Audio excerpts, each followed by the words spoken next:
Please welcome Ayaz Mundokhail on my left and our guest speaker Saddam Shah on my right. Thank you.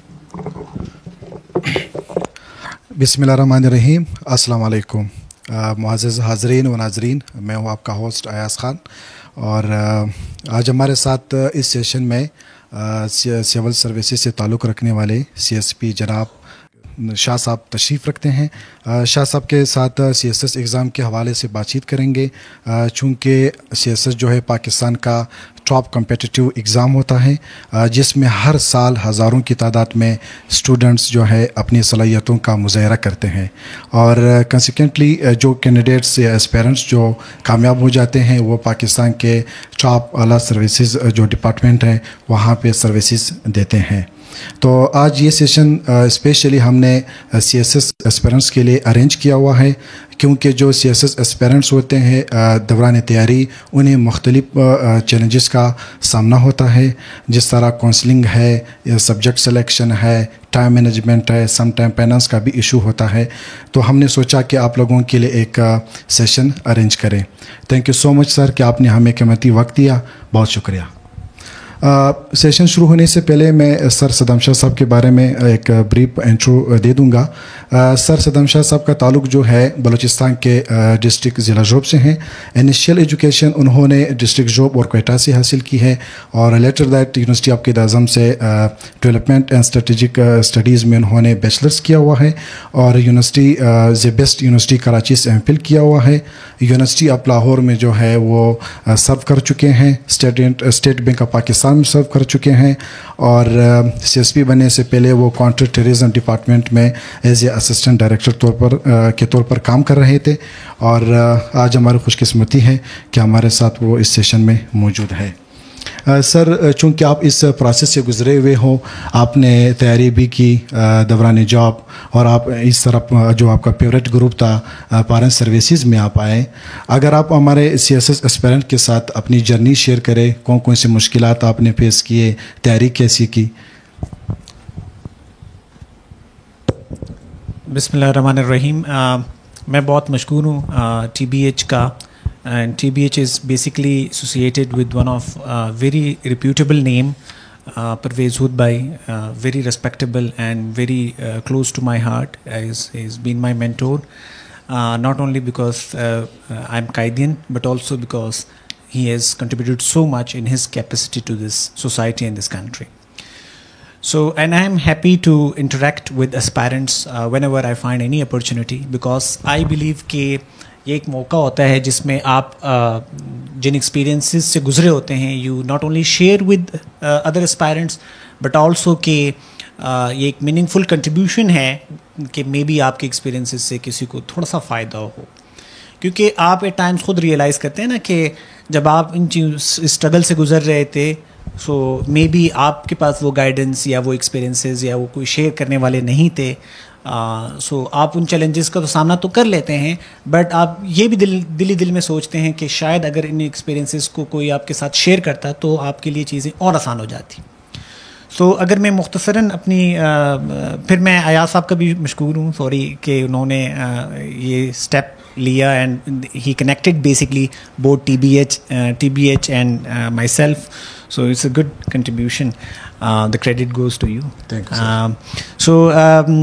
And also, you have also an interesting and inspiring story to tell to the people, and a lot of people can learn a lot from you as well. So मैंने CSS का कैसे सोचा, अगर मैं मुख्तसर ही नहीं आपके साथ शेयर करूँ. When I was doing my intermediate, I realized one thing कि because I was doing pre-medical, so मुझे भी डॉक्टर बनना था like any, उस टाइम अभी थोड़ा शायद ट्रेंड चेंज हो गया है, तो उस टाइम मेडिकल इंजीनियरिंग की तरफ जाते थे. So I was very good bright student, scoring good or position holder and all that, but then I realized in my in second year or right after the exam of second year, okay, no, this is not a piece of my cake or a cup of my cup कहते हैं, piece of my cake and all that. So I decided कि no, I have to do something else, and then I thought कि ये CSS की तरफ जो है that would be a very good and good choice, rational choice, जो कि शायद मेरे objectives के मुताबिक उतरता है, अलाइन करता है. बिकॉज तब मैंने सोचा था कि मैंने सोसाइटी में कुछ कंट्रीब्यूट करना है. एंड आई रियलाइज्ड कि मेडिकल साइंसेज में yes you can contribute, her field में उस टाइम आपकी एक लिमिटेड थिंकिंग होती है. बट आई थॉट कि वो इश्यूज जो कि मैं आसपास अपने सोसाइटी में देख रहा हूँ, शायद वो सिविल सर्विसेज में मैं ज़्यादा सर्व कर सकूँ और शायद मैं उस फील्ड में जा सकता हूँ. वैसे तो आप किसी भी फील्ड में जाएं, you can serve the society and every field and profession is equally respectable and उसमें आप उतना डिफरेंस क्रिएट कर सकते हैं. बट उस टाइम पे आई थॉट के CSS मुझे करना है. So it was one challenge was कि अपने घर वालों को समझाना कि मैंने प्री मेडिकल से स्विच करना है, कि मैं अब BS सोशल साइंस में करूँगा या पॉलिटिकल साइंस या IR. सो इस पॉइंट पे अपने फैमिली को कन्विंस करना and that is a challenge. So generally ये एक चैलेंज होता है, और ख़ासकर उस स्टेज पे अपने फैमिली मेम्बर्स को, उन फैमिली मेम्बर्स को जिनको अंडरस्टैंडिंग शायद उतनी ना हो या उनका एक्सपोजर उतना ना हो. But fortunately I have a family who have always allowed me to explore new avenues. So thanks to my parents and my siblings कि they allowed me, they didn't object to my option और जो मैंने decision लेना था. So I got admission in Punjab University and started my preparation. It was not a preparation. मैंने अपनी तैयारी शुरू की अपने डिग्री के मुतल्लिक में स्टडीज़ और वो कर रहा था, थिंकिंग कि मैं जब ग्रेजुएट हो जाऊँ उसके बाद मैं CSS की तरफ जाऊँगा, उसका सिलेबस एक्सप्लोर करूँगा and will start it from there. So वो सिलसिला शुरू हुआ. देन आई रियलाइज्ड कि I have to go to a better institution. Although Punjab university one of the best institute which has given me so much. All of my institutions जिनमें मैं पढ़ा हूँ, और I have got wonderful teachers and wonderful environment and I have learn so much from all the institution in my academic career that I have from wherever I have got education. So then I switch to Quaid-e-Azam university. I thought कि इस्लामाबाद में थोड़ा सा वो माहौल भी मिलेगा, capital वाला जो है वो वाइब्स भी मिलेंगी और आजकल कहते हैं ना. So I came here and I switched from political science to defense and strategic studies, and I did my graduation from Kaid-e-Azam University. So both universities polished me in their own ways. So but uske baad then I was, meanwhile yes, I worked, as Ayaz mentioned, for a brief time I was attached with the University of Lahore, and I did some research work and some organizing international events and national events. So it was a very learning experience in that capacity. फिर उसके बाद मैंने कहा कि नहीं, अब मैंने सुबह से शाम तक लाइब्रेरी का रुख करना है और एक डायरेक्शन को लेके अपनी CSS की तैयारी करनी है. बिकॉज तब मैं ग्रेजुएट कर चुका था. द डे आई ग्रेजुएटेड, और इनफैक्ट मैं रिजल्ट तो आपको नहीं आता ना, आप आखिरी पेपर देते हैं एंड यू डिसाइड कि अब से आपने तैयारी करनी है. And I started my preparation, and meanwhile then after 6 months of my preparation I got a later appointment later from State Bank. तो मैंने State Bank भी ज्वाइन किया. बट State Bank में again a very reputable, a very wonderful institution, organization, one of the best organizations in the public sector in the country. So again it polished me in its own ways. और साथ साथ में मैं evening में अपनी library और वो मैंने कंटिन्यू रखा, डिस्पाइट कि मैं अब 9 to 5 जॉब कर रहा था, या 9 to 6 you can say that. But जो मेरा रूटीन था पढ़ने वाला वो साथ साथ जारी रहा. इसी तरह लाइब्रेरीज़ में तो मुझे जितना भी टाइम मिलता था, वीकेंड्स में मिलता था मैं वीकेंड्स में जाता, और इवनिंग में मिलता मैं इवनिंग में जाता. सो मैंने तैयारी अपनी जारी रखी. एंड पहला अटैम्प्ट जब मैंने दिया, पहला अटैम्प्ट तो आई स्किप्ड. आई थॉट कि मैं अभी मेरी अपॉइंटमेंट हुई, I was in Karachi, so I thought it's a new city और उस पर एडजस्ट होना, and it I have a very short time, नई जॉब है and all that. So I have to just continue my preparation, but not this time, next attempt मैं दूंगा. And mean while मुझे वो फुल ब्राइट और उसकी भी एक ऑप्शन प्लान भी आपका होता है ना. Always you set your plan कि this is plan A, this is plan B, this is plan C. और कुछ लोग कहते हैं नहीं सारी कश्तियाँ चलाएं, ऐसा कुछ नहीं होता. यू प्ले वेरी रैशनली ना, इस तरह वो यू प्ले सेफली. सो मेरे सेफ ऑप्शंस भी थे. सो उस पर मैंने वो फुल ब्राइट का ऑप्शन था. दरमियान में मैं थोड़ा सा डिस्ट्रैक्ट होने लगा, बट दैट आई रियलाइज्ड कि आई हैव टाइम, और उसके लिए if not everything doesn't go by plan, and then I can switch to my plan B. So I knew कि मैंने कहाँ पे स्विच करना है. So I continued my preparation, and then in the next year I went for my first attempt. I attempted and वो किसी भी तरीके अपने जॉब के साथ उसको मैनेज करना, इट वॉज वेरी चैलेंजिंग. और to be very honest, the last 1 month I got to totally focus on CSS. अब वो इस तरह का एग्ज़ाम है, if you are not so much guided well, अब जाहिर सी बात है मेरा कोई वो बैकग्राउंड नहीं है कि I am coming from a very elite background and very well guided, और कि मैं चीज़ों को बड़ा मेरे लिए आसान हो, और साथ में आपने जॉब भी करनी है, you are away from home, and so things become difficult. So I attempted my first time I attempted, and जब रिजल्ट आया I failed 4 papers. So 4 paper fail करना मतलब बज़ाहिर लगता है कि यार you are not even near to it. How can you qualify it? But then I realized कि I'm very close. सारे 4 पेपर्स में मैं बड़ा close मार्जिन से रह गया हूँ ना. इस 11 मार्क्स, 1 मार्क्स, 8 मार्क्स और 13 मार्क्स. सो इस तरह के इन मार्क्स से मैं रह गया था. एंड आई न्यू कि वो क्या वजह है जिसकी वजह से मैं रह गया था. It was all my writing practice, जिस पे मैंने इतना काम नहीं किया था. सो बिकॉज एंड टाइम पे जाके अगर आप राइटिंग प्रैक्टिस नहीं करते हैं and all that, so it doesn't help you. सिर्फ सिलेबस कवर करना नहीं होता है, there are other things you need to do. So but fortunately I realised कि मेरे एरियाज ऑफ इम्प्रूवमेंट कौन से हैं, and the next time I worked on those areas. एंड फिर वो जैसे कहते हैं ना कि जब आप एफर्ट्स करते हैं फिर अल्लाह ताला एक ही दफ़ा फिर आपको देने लगता है. तो वो साल भी आया कि जिसमें मेरे रिज़ल्ट्स आए डिफरेंट ऑर्गेनाइजेशन में जो मैंने एग्ज़ाम्स दिए हुए थे, including FIA and IB and CTD का. Eventually I was recommended to be appointed by the Public Service Commission of Balochistan as assistant director. So but I to make a little correction, I didn't serve there. I took time because I had qualified the written part of the CSS by that time. So and फिर मैंने उसकी तैयारी की, and then interview के लिए, and alhamdulillah I was allocated to the foreign service. Foreign service was my top preference. and I'm very happy कि अल्लाह ताला का करम है कि जो मैंने एफर्ट की उसका सिला मुझे इवेंचुअली वो मिल गया. So that is how I मैं ब्रीफली मैंने आपको बताया. Maybe I have missed something, maybe I have been मैंने स्किप किए कुछ चीज़ों को, but briefly this is how I started my preparation and ended my preparation.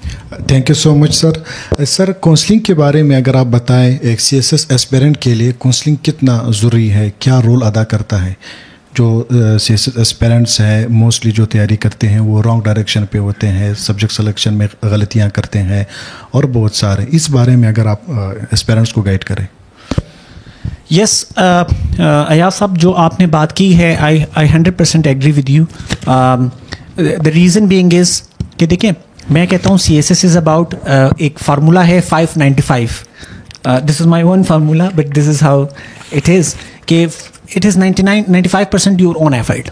95% aspirants जो हैं वो खुद, आपने पढ़ना कहाँ से, आपने लाइब्रेरी में पढ़ना है, आपने अपने रूम में पढ़ना है, आपने सिलेबस कवर करना है, आपने राइटिंग प्रैक्टिस करनी है. You have to do a lot of effort, no doubt. But 5% it is about direction, guidance, mentorship, counselling. ये वो रोल है. अब आपका 95% ज़ीरो है अगर आपके पास वो 5% की गाइडेंस नहीं है. और अगर आपका 5% की गाइडेंस है, मेंटोरशिप है, काउंसलिंग है, सो वो आपका जितना भी 95% में से जितनी भी एफर्ट आप पुट कर रहे हैं उसकी वैल्यू होगी. सो इसलिए मैं समझता हूँ काउंसलिंग बहुत ज़रूरी है. एंड काउंसलिंग के फिर डिफरेंट फॉर्म्स है. मेंटोरशिप, गाइडेंस या काउंसलिंग के डिफरेंट फॉर्म्स हैं. उसमें आजकल तो ये ट्रेंड है कि द यंग जनरेशन जिसे हम कहते हैं जेन ज़ी, वो that is very much clear in its thought. वो पहले दिन से उसको क्लियर है कि मैंने सिविल सर्विसेज में जाना है, तो वो जैसे यूनिवर्सिटी में एडमिशन लेता है अपने पहले सेमेस्टर में वो अपनी तैयारी शुरू कर लेता है. उसको ये पता है कितने सब्जेक्ट हैं, उसको ये पता है ऑप्शनल कौन से हैं, कंपलसरी कौन से हैं, सिलेबस क्या है, बुक्स कौन से हैं, कहाँ से पढ़ना है. वो जो एक एस्पायरेंट जो अभी ग्रेजुएट हुआ है और उसने अभी तैयारी शुरू की है ना, वो उससे ज़्यादा उसको पता होता है. तो समटाइम्स हद से ज़्यादा पता होता है, और and sometimes misguided as well, but that's also fine. In the journey of guidance, sometimes you are misguided as well. So it's part of this struggle. So but वो लोग जो कि अपने ग्रेजुएशन के दौरान वो उनकी काउंसलिंग नहीं होती, या वो CSS के बारे में ख़ुद स्टडी नहीं करते हैं या सर्च नहीं करते हैं, या उनको नहीं पता चलता, या वो ये मेरी तरह ही सोचते हैं ना, जैसे मैं सोच रहा था मैं ग्रेजुएशन करने के बाद, अपनी डिग्री कंप्लीट करने के बाद मैं स्टार्ट करूँगा। सो उसका फिर ये होता है कि वो ग्रेजुएशन करने के बाद उनके पास 2-4 ऑप्शंस रह जाते हैं। या तो आप किसी एकेडमी में जाएं, वो एकेडमी में आपको एक माहौल मिल जाता है, या तो आपके साथ आपके ऐसे दोस्त हों जो कि शायद आपसे 1 साल 2 साल सीनियर हो और जो कि इस जर्नी से गुजर चुके हों। May be they will guide you so much. वो आपके साथ होंगे, आपके वो साथ लाइब्रेरी आपके साथ जाएंगे और आपको बताएंगे ये बुक्स हैं, ये ऑल दैट। मे बी वो सीनियर नहीं हो, मगर आप फॉर एग्जाम्पल आप मे भी एक लाइब्रेरी ज्वाइन करें, आप लाइब्रेरी में आपको 4, 5, 6, 7 लोग, मुख्तलिफ लोग मिलें और वो आपको बताते जाएं, आप उनसे सीखते हैं कि ये बुक्स हैं, ये इस तरह आपने तैयार करना है एंड ऑल दैट। सो वो भी एक काइंड ऑफ काउंसलिंग मेंटोरशिप है। एंड अनदर काइंड इज़ कि आप में भी एक स्पेसिफिक आप कोई मेंटोर, कोई गाइड, कोई आपको मिले और वो रहनुमाई आपको वो दे सके, मतलब वो विलिंग हो, वो शख्स हो जो कि ख़ुद इस जर्नी से गुजर चुका हो। उसने, वो ज़रूरी नहीं कि वो कामयाब हुआ हो, बट उसने एफर्ट की हो और उसकी बातें आपको कन्विंस करे, लॉजिकली कन्विंसिंग हो।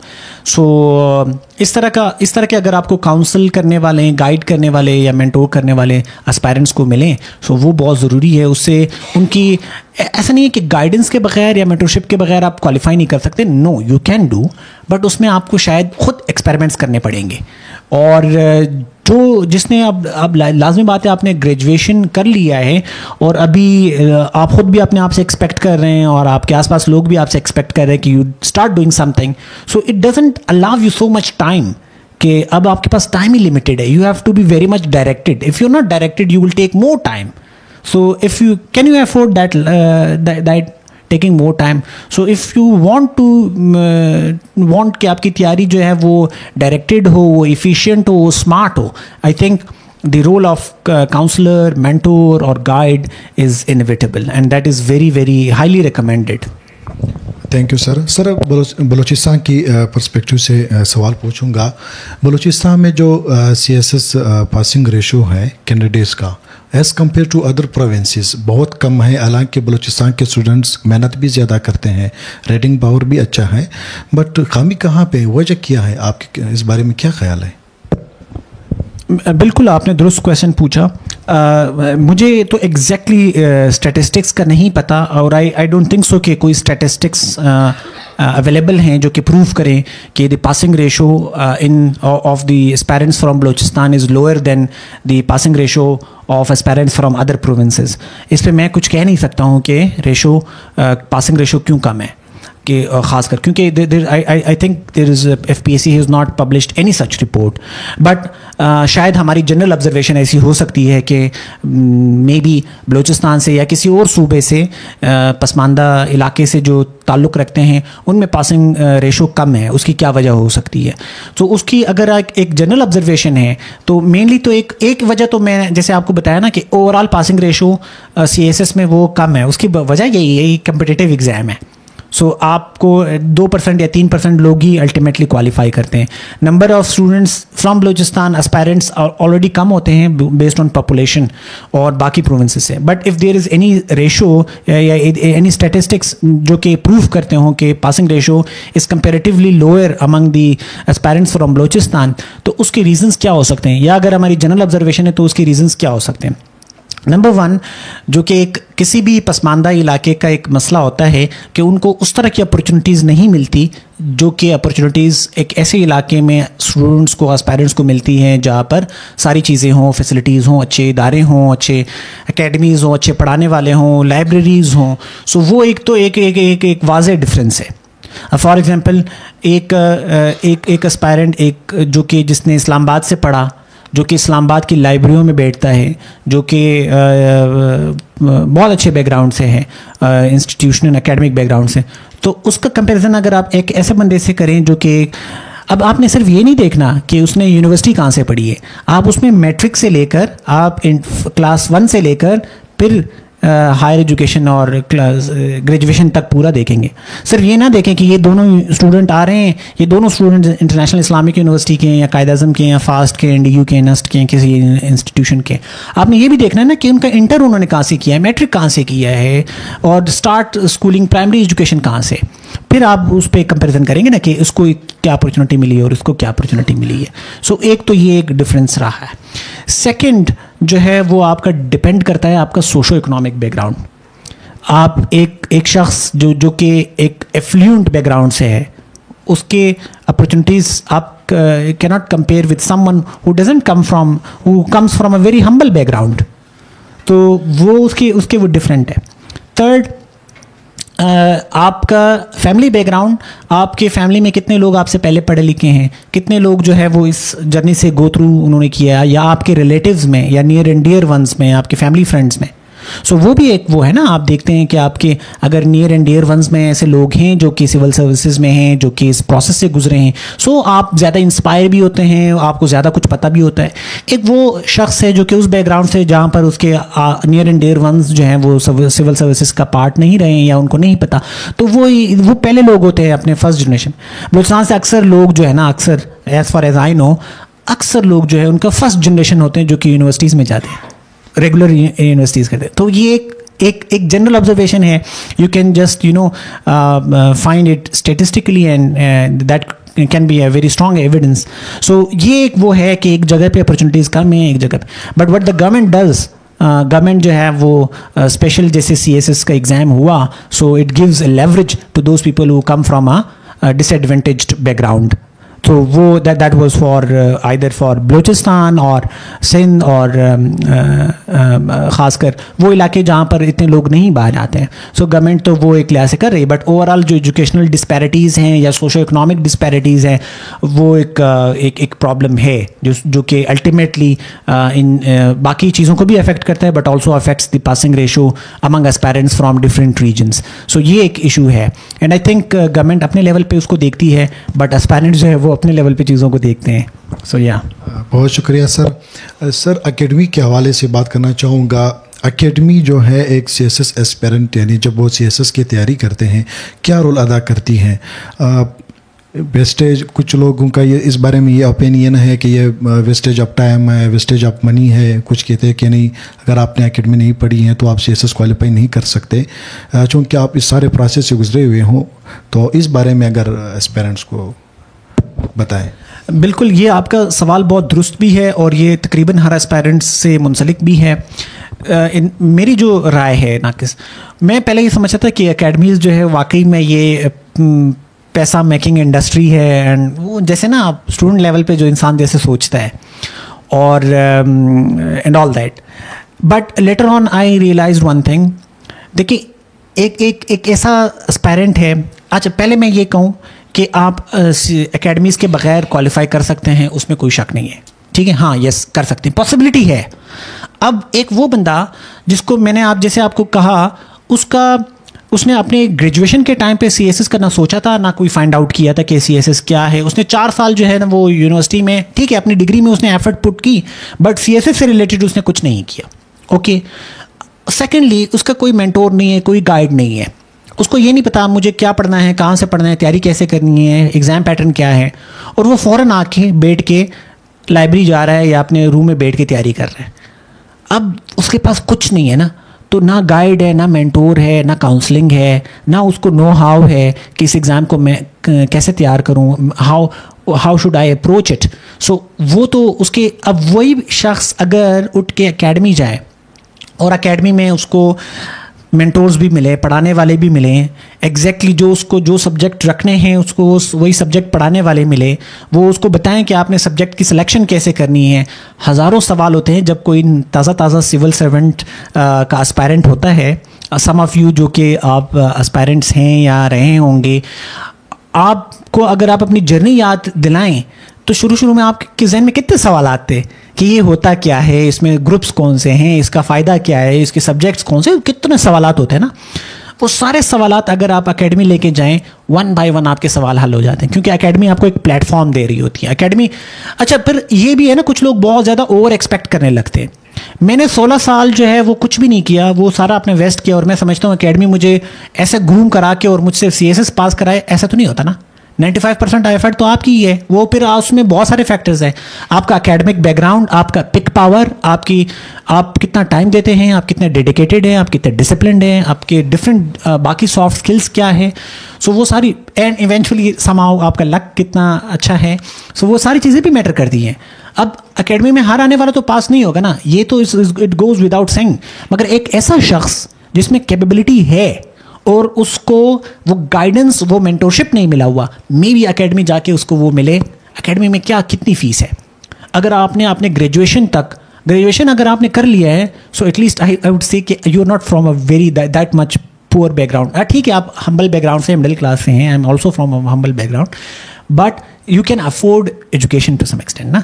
अगर आपने इतना अफोर्ड कर लिया है तो एकेडमी की अगर आप थोड़ी बहुत फीस, वो बहुत सारे academies they do very reasonable discount, कुछ लोग ऑनलाइन क्लासेस ले लेते हैं, कुछ लोग जो है वो किसी तरीके से रेफ़र करा के वो कर लेते हैं। सो अगर आप चले भी जाएं और अगर आपको ये सारी चीज़ें वहाँ पर रेडीमेड मिल जाएं, उसमें कोई हर्ज नहीं है।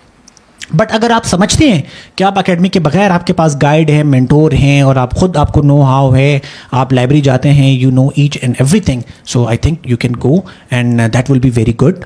हाँ, यस, एकेडमी में जो लोग कहते हैं वेस्ट ऑफ टाइम है, वो ये सोच के कहते हैं कि मैं 4 महीने में जब एकेडमी जा रहा था उस वक्त मुझे I couldn't get time to read myself, to make my notes and all that. अच्छा, कुछ लोग ये होते हैं, they are very thankless people, उनको एकेडमी पूरी ग्रूम कर देती है 4 महीने में, उसके बाद वो अपनी तैयारी शुरू कर लेते हैं, और जाहिर सी बात है जब वो अपनी तैयारी करते हैं तो दे स्टार्ट रियलाइजिंग कि अच्छा ये भी मैंने नहीं पढ़ा हुआ था, ये भी पढ़ूँ, वो भी पढ़ूँ।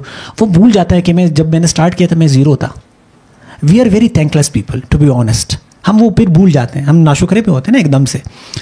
वो तो आप CSS कर भी लेना, you will find a lot of civil servant जो कि वो थैंकलेस होंगे कि हमें ये चीज़ नहीं मिली, वो नहीं मिली, ये नहीं। वो तो आपकी एक पर्सनल एटीट्यूड है, आप किस तरह चीज़ों को देखते हैं। सो एकेडमी का I think it plays a very effective role. हाँ, अफोर्ड करना वो एक क्वेश्चनेबल है, क्या हर एक के लिए है, वो एक बात, उस पर बात हो सकती है, but academies are not waste of time in my opinion. पहले मैं समझता था, but since 2022 I remain in touch. मैं पहले 2019 से इन टच था विद CSS, बट 2022 के बाद मैं ना सिर्फ, पहले तो मैं अपने आसपास देखता था, फिर मैं ये देखने लगा, एंड एस्पायरेंट्स के साथ एक जर्नी रही है। So I have very much noticed it कि वो लोग जो कि शुरू में आते हैं and they don't have background knowledge, उनके लिए एकेडमी बहुत अच्छी प्लेटफॉर्म है। नॉट ओनली कि वो मेंटोर्स, बट ऑल्सो उनको ऐसे लोग मिल जाते हैं जो उनके बेचमेट्स होते हैं, पीयर ग्रुप मिल जाता है फॉर कंबाइंड स्टडी और may be sharing different tips and techniques. उसमें इट्स वेरी इफेक्टिव। आपका जो फ्रेंड सर्कल है, अगर वो बहुत अच्छा सर्कल है, you learn a lot from them. So I think in that aspect academy plays a good role.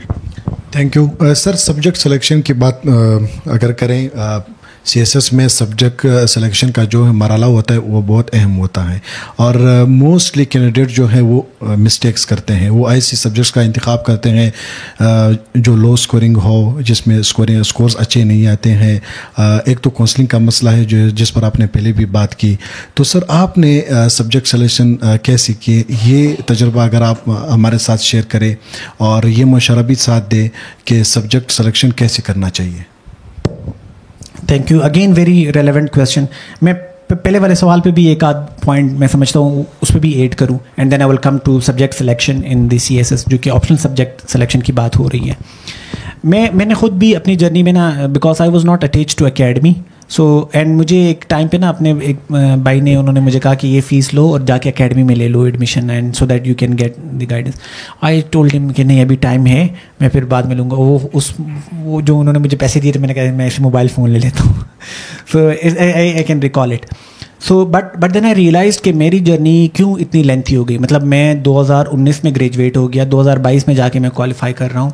अगर but I was competent, I was dedicated, बाकी उसमें मेरे रिक्वायर, हाँ, गाइडेंस, मेंटोरशिप, यस, वो अगर I was very well guided, so I wouldn't have done mistakes, committed mistakes जो कि मैंने किए, तो मैं शायद उस जर्नी को जो कि मैं 3 साल में आफ्टर ग्रेजुएशन किया, वो मैं 1 साल में कर सकता था। तो अभी भी मैं उस चीज़ को, मैं इस बात पे भी रियलाइज़ कर रहा हूँ, नॉट ज्वाइनिंग एकेडमी। सेकंड ये भी है कि आप ये भी देखें कि आपने एकेडमी कौन सी ज्वाइन करनी है। वो आप जाहिर सी बात है आप सर्च करेंगे, अपने अच्छे उन लोगों से आप सलाह मशवरा लें जो आपको बहुत अच्छा ओपिनियन दे सकें। सो वो एक वो पॉइंट है। एंड फिर जो आपको बेहतर लगे, मे बी आपको ये लगे कि आप सारे सब्जेक्ट्स ना लें, आप सिलेक्टेड सब्जेक्ट जो आपको लगता है, या maybe and at times even in fact अगर आप समझते हैं कि नहीं आपने सिर्फ एक ही टीचर के साथ रहना है और उनसे मतलब like in my case I remain in touch with 2-3 teachers on one subject writing पे, क्योंकि आई थॉट कि इस पे काम करना चाहिए। सो इन माई days of preparation and struggle, I remain in touch with 2-3 mentors and alhamdulillah मैंने उनको क्या fees the, it was nothing। मतलब मेरी एक सैलरी इतनी, मतलब अभी जब मैं ले रहा हूँ वो एक सैलरी में आपकी जितनी भी एफर्ट होती है वो एकेडमीज़ को तो सारी ख़त्म हो जाती है ना। सो आप उसका आउटकम देखें तो, बट उन्होंने मुझे कितना सिखाया उसमें, मैं वो छोटे मिस्टेक्स करता था बट उसकी वजह से मैं फेल हो जाता था, तो उन्होंने मुझे वो उस चीज़ पे गाइड किया। So, but I think it will be very useful. When it comes to subject selection, again I would say कि अगर आपका आसपास बैकग्राउंड ऐसा है गाइड मेंटोर, तो उस पर आपको बड़ी अच्छी गाइडेंस मिल जाती है। But how I approached and how should you approach when it comes to subject selection of optional subjects जो CSS में होते हैं? 6 सब्जेक्ट्स आपने लेने, 600 मार्क्स पूरे करने। So उसमें बाद सब्जेक्ट ऐसे हैं जो कि 200 के हैं, जो कि part 1 and part 2। So if in that case you will have to pick 5, otherwise 6 subjects। उसमें 4-5 चीज़ें का ख्याल रखना होता है। एक ये है कि वो सब्जेक्ट आपके लिए सबसे ज़्यादा इंटरेस्टिंग हो, आपको इंटरेस्ट करे ना, क्योंकि आपने वो पढ़ने हैं, उस पर पूरा सिलेबस तैयार करना है। मेरा कोई बैकग्राउंड नहीं है एनवायरनमेंटल साइंस में, मगर मैंने एनवायरनमेंटल साइंस का सब्जेक्ट पिक किया। Now I have to go through the entire syllabus और मैं खुद से वो चीज़ें सीखूंगा जो कि मैंने कॉलेज यूनिवर्सिटी में नहीं सीखी हैं, और मैं उस पर सिलेबस लेके डिफरेंट टॉपिक्स पे मैं खुद स्टडी करूँगा, बुक्स लूँगा and all that.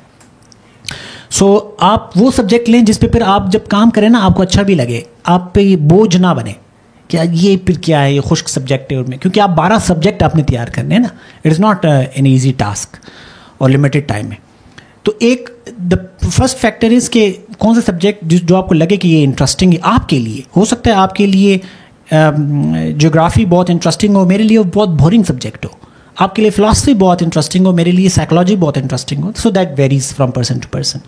Second is कि वो सब्जेक्ट आपके एकेडमिक बैकग्राउंड से क्या ओवरलेप करता है, क्या आपने अपने एकेडमिक बैकग्राउंड में, आपने अपने यूनिवर्सिटी लाइफ में वो सब्जेक्ट्स पढ़े हुए हैं, तो ये भी एक फैक्टर है।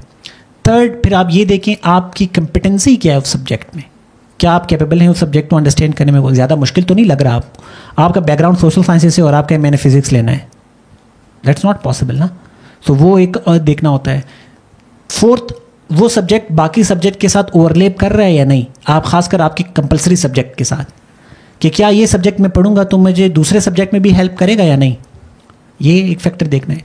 एक ये भी फैक्टर है कि आप देखते हैं कि उस पर मटीरियल कितना अवेलेबल है, कितना मटीरियल कंटेंट अवेलेबल है। अभी तो खैर हर सब्जेक्ट पे इजीली अच्छा खासा मटीरियल अवेलेबल है, चाहे वो यूट्यूब में लेक्चर्स के फॉर्म में हो, चाहे वो आप बुक्स के फॉर्म में हो, रिसर्च आर्टिकल्स के फॉर्म में हो, in different forms material available है, कोर्सेज भी अवेलेबल है।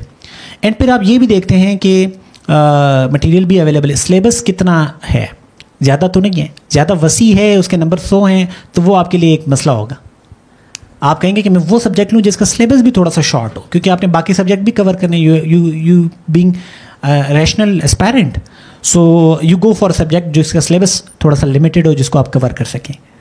और आप ये भी देखते हैं कि फिर लास्टली आप ये भी देखते हैं स्कोरिंग ट्रेंड क्या चल रहा है। उस स्कोरिंग ट्रेंड आप एग्जैक्टली आइडेंटिफाई नहीं कर सकते, हो सकता है एक साल जो है ट्रेंड एक तरह का हो, अगले साल बिल्कुल चेंज हो जाए, सो वो ट्रेंड कोई गेस नहीं कर सकता, ठीक है। बट आप ये देख सकते हैं कि उसके पास पेपर किस तरह के आ रहे हैं, स्कोरिंग ज़्यादा डिफ़िकल्ट तो नहीं है, अगर ज़्यादा डिफ़िकल्ट हो जाए फेलियर की तरफ तो आपको नहीं लेके जाएगा, एंड उसके जो क्वेश्चंस आते हैं ज़्यादा मुश्किल तो नहीं है।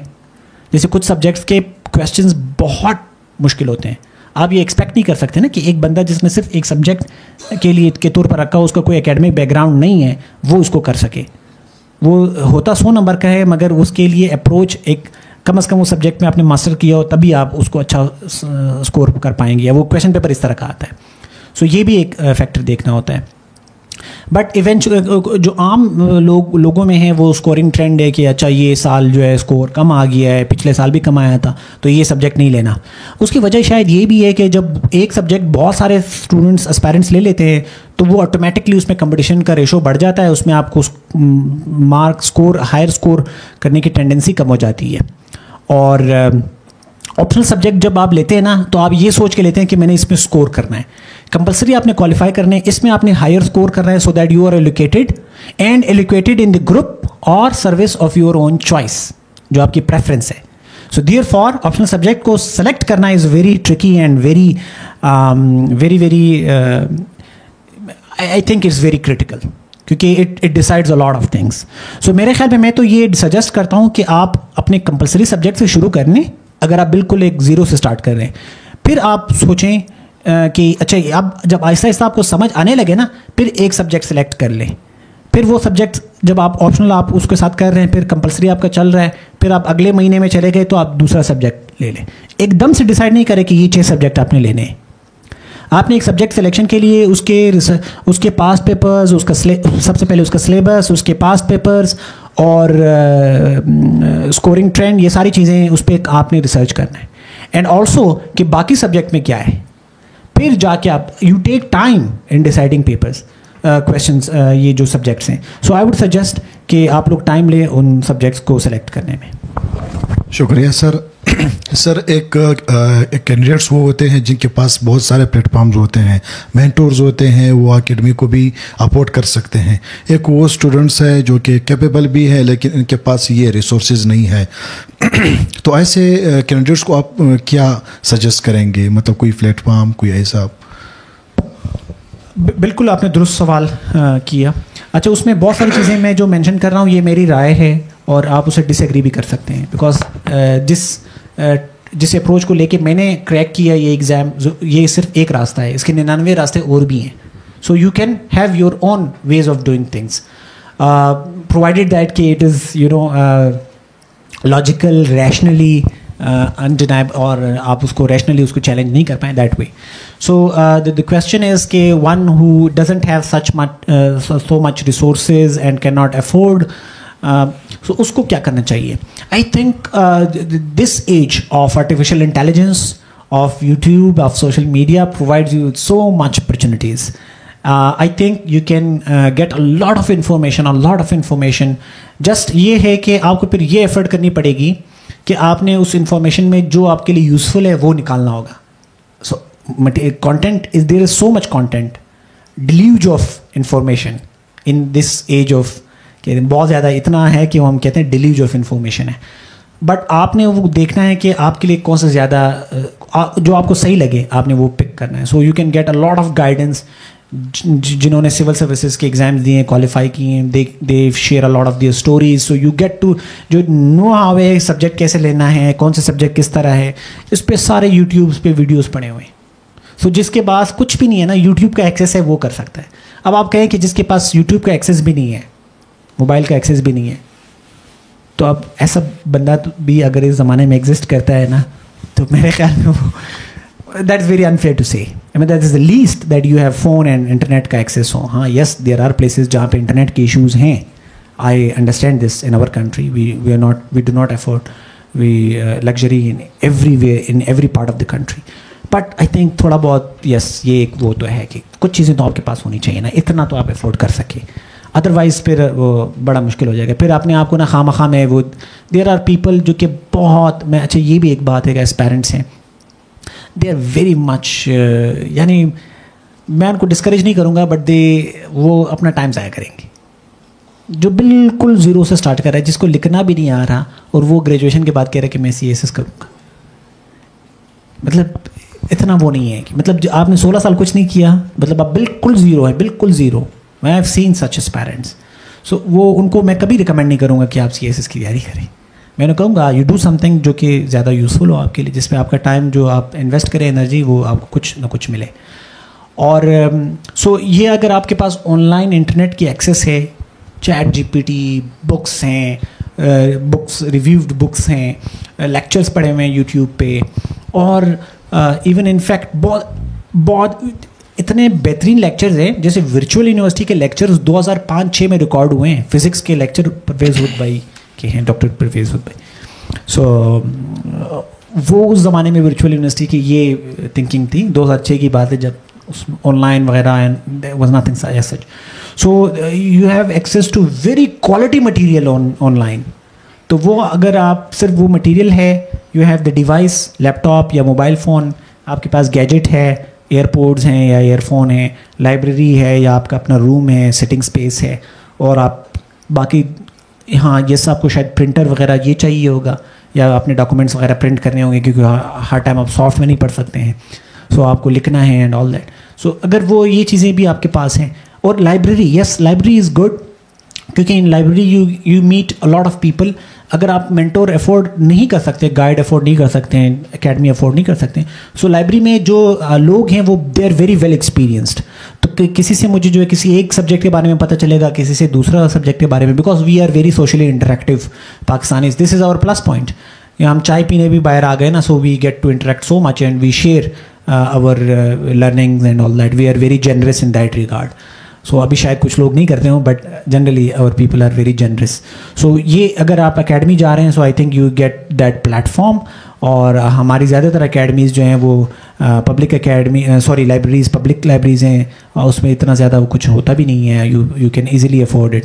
सो बट बाकी थोड़ी बहुत एफर्ट तो करनी होती है ना, कि आप आना जाना लाइब्रेरी या ये इंटरनेट और गैजेट्स का होना, ये तो बेसिक चीज़ें हैं. आई थिंक ये अगर आपके पास हैं, यू स्टिल कैन अफोर्ड.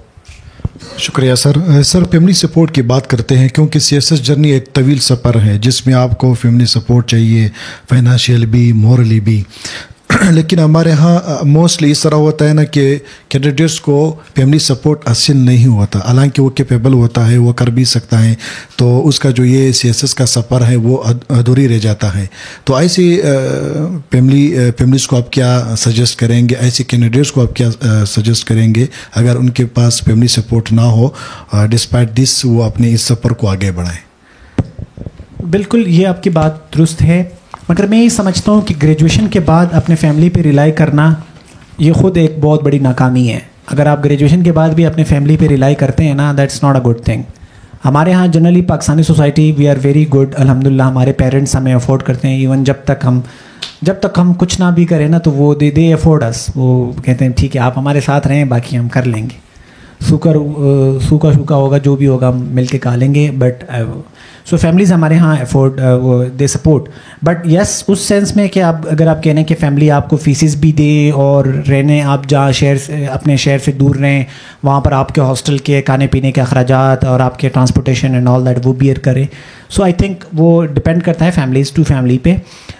मगर मेरे ख्याल में you have to be very much realistic. मेरा ये अप्रोच है. मैं समझता हूँ अगर आप अभी अंडर ग्रेजुएट हैं, अभी अगर आप BAs कर रहे हैं, मास्टर्स कर रहे हैं और आप सोच रहे हैं कि आप सिविल सर्विसेज को ज्वाइन करेंगे, तो अपनी तैयारी ग्रेजुएशन के दौरान शुरू करें और फ़ौरन अपने ग्रेजुएशन के बाद अपीयर हो जाए और अपना एग्ज़ाम दें. अगर आप ऐसा केस नहीं है, एक साल जो है ना अपने ग्रेजुएशन के बाद आपकी तैयारी का होता है, जिस पे you can rely on your family. You ask your family कि मैं 1 साल की मेरी तैयारी है ग्रेजुएशन के बाद. उसके बाद द मोमेंट आई अटेम्प्टेड, मेरा पहला अटैम्प्ट, उसके बाद मैंने अपनी कोई जॉब शॉप शुरू करनी है, कोई भी जॉब हो कुछ भी हो, उसके साथ मैं अपनी तैयारी कंटिन्यू करूँगा. तो मैं आई वुड सजेस्ट कि never ever rely on your family after your graduation. But if you are relying for 1 year that's fine. अगर आपने ये सोचा हुआ है कि 1 साल तक आप जब अपना पहला अटैम्प्ट देंगे, तब तक पहले अटैम्प्ट तक आप फैमिली आपको अफोर्ड करे, दैट्स फाइन. मगर पहले अटैम्प्ट देने के बाद आपने फ़ौरन अपनी कोई जॉब शुरू करनी है, and then with that job along with that job you can continue your preparation. क्योंकि आपको नहीं पता आपका रिजल्ट आएगा और फिर आप सेकंड अटैम्प्ट की तरफ जाएंगे. वो तवील नहीं है. CSS का सफ़र बड़ा शॉर्ट है. आपने ग्रेजुएशन किया, आपने फ़ौरन अपने 3 महीने 4 महीने मैक्सिमम 3-4 महीने अगर मिले, अगर आप ग्रेजुएशन से ही तैयारी कर रहे हैं तो इवन 3-4 मंथ्स आर इनफ. और अगर आपका बैकग्राउंड ओवरऑल बेहतरीन है, और अगर नहीं मिलता तो मैक्सिमम 1 ईयर जो कि आप टोटली फोकस करें CSS. I would not recommend you कि उस दौरान आप कोई जॉब करें. मैं कहूँगा क्योंकि I have committed a mistake कि मैंने दरमियान में जो है job with after 6 months start की. शायद मैं पहला अटेम्प्ट मुझे देना चाहिए था, उसके बाद yes then you should join, you must join कोई भी ऑर्गेनाइजेशन, और मतलब आपका सोर्स ऑफ इनकम बने if you get an opportunity. उसके साथ साथ अपनी तैयारी शुरू करें. This is how your struggle can be short. So उस पर ज़्यादा टाइम भी इन्वेस्ट नहीं होगा. अक्सर लोग जो है सालों साल गुजार देते हैं CSS की तैयारी में. I never recommend that. It is a waste of time of yourself, of your resources, and eventually अगर नहीं भी हो, आपके पास प्लान B भी नहीं होता. So you have to be, again as I said, you have to be very rational and logical considering this exam and its preparation. शुक्रिया sir. Sir एक बहुत इंपॉर्टेंट सवाल जो मैं पूछना चाहूँगा वो ये है कि कैंडिडेट जब तैयारी करते हैं, ज़ाहिर सी बात है, आपने भी बात की, हमें भी पता है कि रेशो बहुत कम है, 2.5 अराउंड इस तरह है। मतलब तैयारी करने के बावजूद जब वो क्वालिफाई नहीं करते हैं, बाद में ड्यू टू सोसाइटी बिहेवियर या फैमिली प्रेशर की वजह से मोस्टली कैंडिडेट्स जो है डिप्रेशन की तरफ चले जाते हैं। तो ऐसे कैंडिडेट्स को आप क्या सजेस्ट करते हैं ताकि वो ऐसी सूरत हाल से ख़ुद को बचा सके? बिल्कुल, ये बड़ा इम्पॉर्टेंट क्वेश्चन है कंसिडरिंग आजकल के जो इश्यूज़ हैं एंड वो साइकोलॉजिकल इश्यूज़ जो हैं वो सिर्फ आपके एग्ज़ाम फेल होने की वजह से नहीं होते हैं, और भी बहुत सारे फैक्टर्स होते हैं। सो उन अवामिल को तो खैर हम शायद एड्रेस ना कर पाएँ, बट एज आई सेड आपको बड़ा रियलिस्टिक पहले दिन से होना पड़ता है। What is the approach? The approach is के I do my best, I invest my best, और I prepare myself for the worst. Expect the best. I did the best. I expect for the best, but I am ready for the worst. मैं पहले दिन से तैयार हूँ, अपने mind में तैयार किया हुआ है कि मैं जब तक अपना आखिरी पेपर दूंगा I will be very much hopeful. जब मैंने अपना आखिरी पेपर दे दिया and I came out of the exam center, मैंने ज़हन में दिल में बिठा लिया कि I am going to fail. Let's start for new beginning or let's work on the next attempt. So this is how you approach. आप फिर ज़्यादा एक्सपेक्ट नहीं करते हैं, यू एक्सपेक्ट लो, और क्योंकि इसमें बहुत सारी चीज़ें आपके हाथ में नहीं होती ना, पासिंग रेशो आपको पहले से पता है कम है, so you just put your effort. Second is कि you have plans, plan B, plan C. आप मैंने बताया कि आप पहले अटैम्प्ट के बाद फ़ौरन अपनी तैयारी शुरू करें, सॉरी आप कोई एग्ज़ाम ज्वाइन करें, अपनी तैयारी को जारी रखें पहले अटैम्प्ट के बाद। सो ये अगर आप चीज़ों को ना डिसिप्लिन और तरीक़ों से लेके जाएंगे, you won't end up being depressed and all that. But अगर लेट सपोज ये कुछ चीज़ें उसके बगैर भी हो जाती हैं, what do you do is कि एक तो ये है कि always believe in your effort, not on outcome. ठीक है, outcomes are important, but you have to believe in your efforts. So उसके लिए द थिंग इज़ कि because you are going to be part of the service, जो कि you have to contribute for the betterment of the society, for your country and so उसमें you will be required to work under pressure, you will be required to contribute in so challenging times. तो अगर अभी से ही आपके ये मसले मसाइल हैं, you are unable to manage this, how would someone trust you to give you this position of being a civil servant? आप खुद नहीं संभाला जाता, आपसे ये मुल्क कहाँ संभाला जाएगा?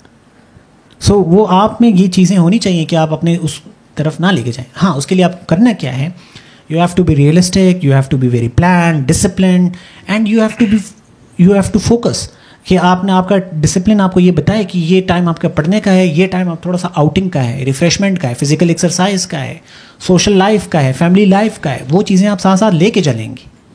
सो आई थिंक अगर ये चीज़ें आप बहुत एक प्लान्ड, एक ऑर्गेनाइज तरीके से करते हैं, so you will not only qualify the exam but you will emerge someone, you will become someone who is very much groomed in itself. So ये बहुत ज़रूरी है क्योंकि CSS जर्नी आपको बहुत कुछ सिखाती है। इट्स नॉट ओनली उस 12 पेपर पास करना और वो वाइवा वाइस और साइकोलॉजिकल एग्जाम पास करना। It will inculcate more than 30 और से 40 skills, soft skills in you. So it starts from managing time and managing your emotions, including that psychological depressions या इस तरह anxieties at times आती हैं। Yes, you become depressed. जब मेरा result आया पहली दफ़ा एंड आई फेल्ड 4 पेपर, मैंने कहा व्हाट द हेल, मतलब मैंने इतनी एफर्ट की and I don't know why I failed. And sometimes there are areas of improvement in the exam in itself, and this is why government is very keen on reforming the exam in different ways, and government always does this so ताकि वो बेहतर से बेहतर की तरफ जाए। So वो loop holes होंगे, उस पर वो आपको शायद फ्रस्ट्रेट करें, बट आपने अपने फ्रस्ट्रेशन को मैनेज करना है, and that is through your discipline. आपका एटीट्यूड बड़ा मैटर करता है, your attitude matters a lot. It needs a very positive person with a very positive attitude. It needs a person, एक बंदा है जो कि इतना क्रिटिकल है, जितना वो एक there is a word I am forgetting it's, कि जो हर चीज़ को ना नेगेटिवली लेके चलता है। सिनिकल, यस सिनिकल, वो इतना सिनिकल है, वो कैसे करेगा? और एक बंदा वो इतना क्रिटिकल है, वो हर चीज़ में नेगेटिविटी ढूंढ रहा है, तो वो तो उसका ये गेम नहीं है। You have to be very balanced personality. And this is how not only you will be able to qualify the exam, but emerge some as a civil servant who can really contribute. And unfortunately, this is, let me say this, although it's not your question,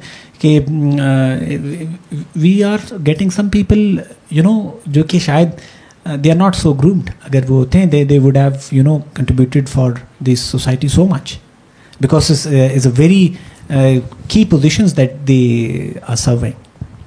शुक्रिया sir interview मरहले की बात करते हैं, क्योंकि आप इस you have go through all this process, written clear होने के बाद इंटरव्यू की तैयारी कैसे करनी चाहिए, आपने तैयारी कैसे की, ज़रा ये।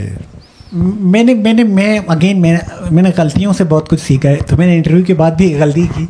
आई was serving in State Bank and then I resigned thinking कि यार ये तैयारी जो है ना, मतलब मैंने CSS क्वालिफाई कर दिया रिटर्न, तो अब इसके इंटरव्यू के लिए ना मुझे रिज़ाइन करना पड़ेगा, and then I have to you know focus on, because I couldn't get leaves, in fact unpaid leaves, so I thought it's a better option to resign and you know focus, क्योंकि ये एक ज़िंदगी में एक ही दफ़ा होता है, क्या पता, so I got an opportunity, I should focus totally on it and dedicate time. So but नहीं, तरीका ये है कि अगर आप जॉब कर रहे हैं, whatever you do, इंटरव्यू की तैयारी comparatively easy है। इंटरव्यू में there is nothing that you can improve more, क्योंकि interview needs a real person, जो आप रियल पर्सन है ना, वही इंटरव्यू में आपको पता चलेगा। हाँ, इंटरव्यू में 5-6 चीज़ें हैं, जो आपने सब्जेक्ट्स रखे हुए हैं, जो आपने जो अटैम्प्ट किए हुए हैं, उस पर आपका ग्रिप होना चाहिए, क्योंकि एग्जामिनर या जो इंटरव्यूअर्स हैं, दे वांट टू नो कि आपने जो रिटन क्वालिफाई किए आप वही शख्स हैं। आपसे अगर मैं उन्हीं क्वेश्चंस, टॉपिक से, सब्जेक्ट से रिलेटेड क्वेश्चन पूछूं, सो आप अप टू डेट होंगे, नंबर 1। नंबर 2, आपका एकेडमिक बैकग्राउंड, आपने अपने एकेडमिक बैकग्राउंड में जो चीज़ें पढ़ी हैं उस पर आपका ग्रिप है या नहीं, क्योंकि वो उससे आपको पूछ सकता है ये देखने के लिए कि आपने अपनी डिग्री ऑनेस्टी से की है या बस आपने सिर्फ टाइम पास किया है, क्योंकि आपके पास से ना वो आपको जज करेगा। तो ये एक एरिया है जो आपको रिवाइज करने चाहिए। एक अपने CSS के सब्जेक्ट्स ऑप्शनल कंपलसरी, सेकंड आपका एकेडमिक बैकग्राउंड से वो, क्योंकि अगर वो आपसे पूछ रहा है कि आपने इकोनॉमिक्स किया है, वो इकोनॉमिक्स से रिलेटेड आपसे क्वेश्चन पूछेगा, ब्रॉड क्वेश्चन पूछेगा, क्योंकि जो एक्सपर्ट पैनलिस्ट हैं, they are very expert of almost every subject. अगर आप उनसे कहें, उनमें कोई भी न्यूक्लियर फिजिस्ट नहीं है, आपने न्यूक्लियर फिजिक्स में की है, तो वो न्यूक्लियर फिजिक्स से कुछ ना कुछ उनको पता होगा, वो वैसे ही पूछ लेंगे। So they will get to know कि आप where do you stand. So that is second area. Third area is आपके हॉबीज, आपके as a person, what are you, who are you, what do you want, how have you lived your life, आप कौन सी चीज़ पसंद है, नहीं है, क्या है, क्यों है, वो आपको एज अ पर्सनैलिटी आपको देखना चाहते हैं। तो आप you should know yourself before others get to know you, you should work on yourself, get to know yourself. ये वैसे भी is good that you should know, but exam interview point of view से ये एक third area है। Fourth is your background, जहाँ से आपका ताल्लुक़ है, आपकी फैमिली है, आपका घराना, आपका शहर, आपका इलाका जहाँ से आप आते हैं, मे बी द प्रोविंस, वहाँ के मसले क्या हैं, वहाँ की खूबसूरती क्या है, वहाँ के स्ट्रेंथ्स क्या हैं, वहाँ के इश्यूज़ क्या हैं, नो हाउ होना चाहिए। उस पर एग्जामिनर्स या पैनलिस्ट ये जज करते हैं कि आप अपने सराउंडिंग के बारे में कितने अप टू डेट हैं। And one of the areas is कि आपको अपने करंट डेवलपमेंट्स का पता हो, नेशनली, लोकली एंड इंटरनेशनली, उस चीज़ पे। And the last one is general, वो जनरल पार्ट्स में से कोई भी आपका वो पूछता है, उसमें समटाइम्स एग्जामिनर का सिर्फ ये भी पॉइंट ऑफ व्यू होता है कि वो आपसे ऐसे क्वेश्चन पूछे कि आप पे प्रेशर भी बिल्ड हो ना, ताकि उसे एज अ पर्सन आपको देखना है। तो आप how do you react, how do you respond, आप रिएक्ट करते हैं, रिस्पॉन्ड करते हैं। अगर आपको चीज़ नहीं आता, वो एग्जामिनर आपसे जानबूझ ऐसा सवाल ज़रूर आएगा जो आपको नहीं आएगा, तो वो उस पर आप कैसे रिस्पॉन्ड करते हैं, जो आता है वो कैसे, जो ज़्यादा आता है वो कैसे करते हैं, जो शौक से आपका है वो कैसे करेंगे। सो पैनलिस्ट आर वेरी एक्सपर्ट, तो वो आपको मौका देते हैं और उसी बेस पे आपका जज करते हैं। इन the CSS part of exam, interview is very important, critical, क्योंकि इंटरव्यू आपको ऊपर लेके जा सकता है, इंटरव्यू आपको ज़मीन पे लेके आ सकता है। Interview can make a lot of hell of a difference. So वो आपको फेल शायद ना करें, फेलिंग रेशो इंटरव्यू में बहुत कम है। अगर 500 लोगों ने लेट सपोज इंटरव्यू रिटन पास किया है, तो उसमें शायद वो 5-10 लोगों को फेल करें इंटरव्यू में, शायद 20 करें। कभी कभार किसी साल रुझान वो ट्रेंड ज़्यादा होता है फेलियर का, तो वो ज़्यादा फेल हो जाते हैं, बट इतना ज़्यादा नहीं होते। मगर वो नंबर आपको कितना दे रहा है, 110 दे रहा है, 130 दे रहे हैं, 160 दे रहे हैं, 180 दे रहे हैं, 210 दे रहे हैं, 220 दे रहे हैं, वो ओवरऑल उसमें सारी चीज़ें जज होती हैं। आपका नॉलेज, आपकी पर्सनैलिटी, आपका एटीट्यूड, आपका एप्टीट्यूड, आपका अप्रोच, एवरी सिंगल थिंग जो वो पैनलिस्ट समझते हैं। और प्लस उस पैनलिस्ट के पास आपका साइकोलॉजिकल का जो असेसमेंट हुआ है उसका भी रिपोर्ट उसके सामने है, पैनलिस्ट के सामने। सो जाहिर सी बात है साइकोलॉजिकल असेसमेंट जो आपकी हुई है उसमें आपकी पर्सनैलिटी से बहुत सारी चीज़ें जो है ऑलरेडी पैनल को बता दी गई हैं। तो पैनल उन्हीं चीज़ों को फिर कंफर्म भी करता है कि क्या ये वो असेसमेंट दुरुस्त है, तो उसी मुताबिक आपको मार्क्स मिलते हैं। उसी अगर साइकोलॉजिकल पैनलिस्ट जो है वो आपको नहीं रिकमेंड करते एक ख़ास ग्रुप के लिए, you can not be recommended. So वो एक स्टेज है before the final viva voce. शुक्रिया सर। सर हमारे यहाँ एक ट्रेंड बना हुआ है, हर कोई चाहता है कि मैंने CSS करना है। अगर हम देखें हमारे सराउंडिंग में बड़े बड़े डॉक्टर्स होते हैं, इंजीनियर्स होते हैं, लॉयर्स होते हैं, वो भी CSS का रुख करते हैं। सर इसको आप किस नज़र से देखते हैं? क्या उन्हें अपने बीट में होना चाहिए या इनकी पहली तरजीह जो है या फर्स्ट प्रायोरिटी वो CSS होना चाहिए? इसका निज़ाम पे भी कुछ ना कुछ असर तो पड़ रहा है जो सोशल साइंसेस के स्टूडेंट्स हैं उनके लिए भी। तो इस बारे में सर आपकी क्या ओपिनियन है? बिल्कुल आपका सवाल दुरुस्त है।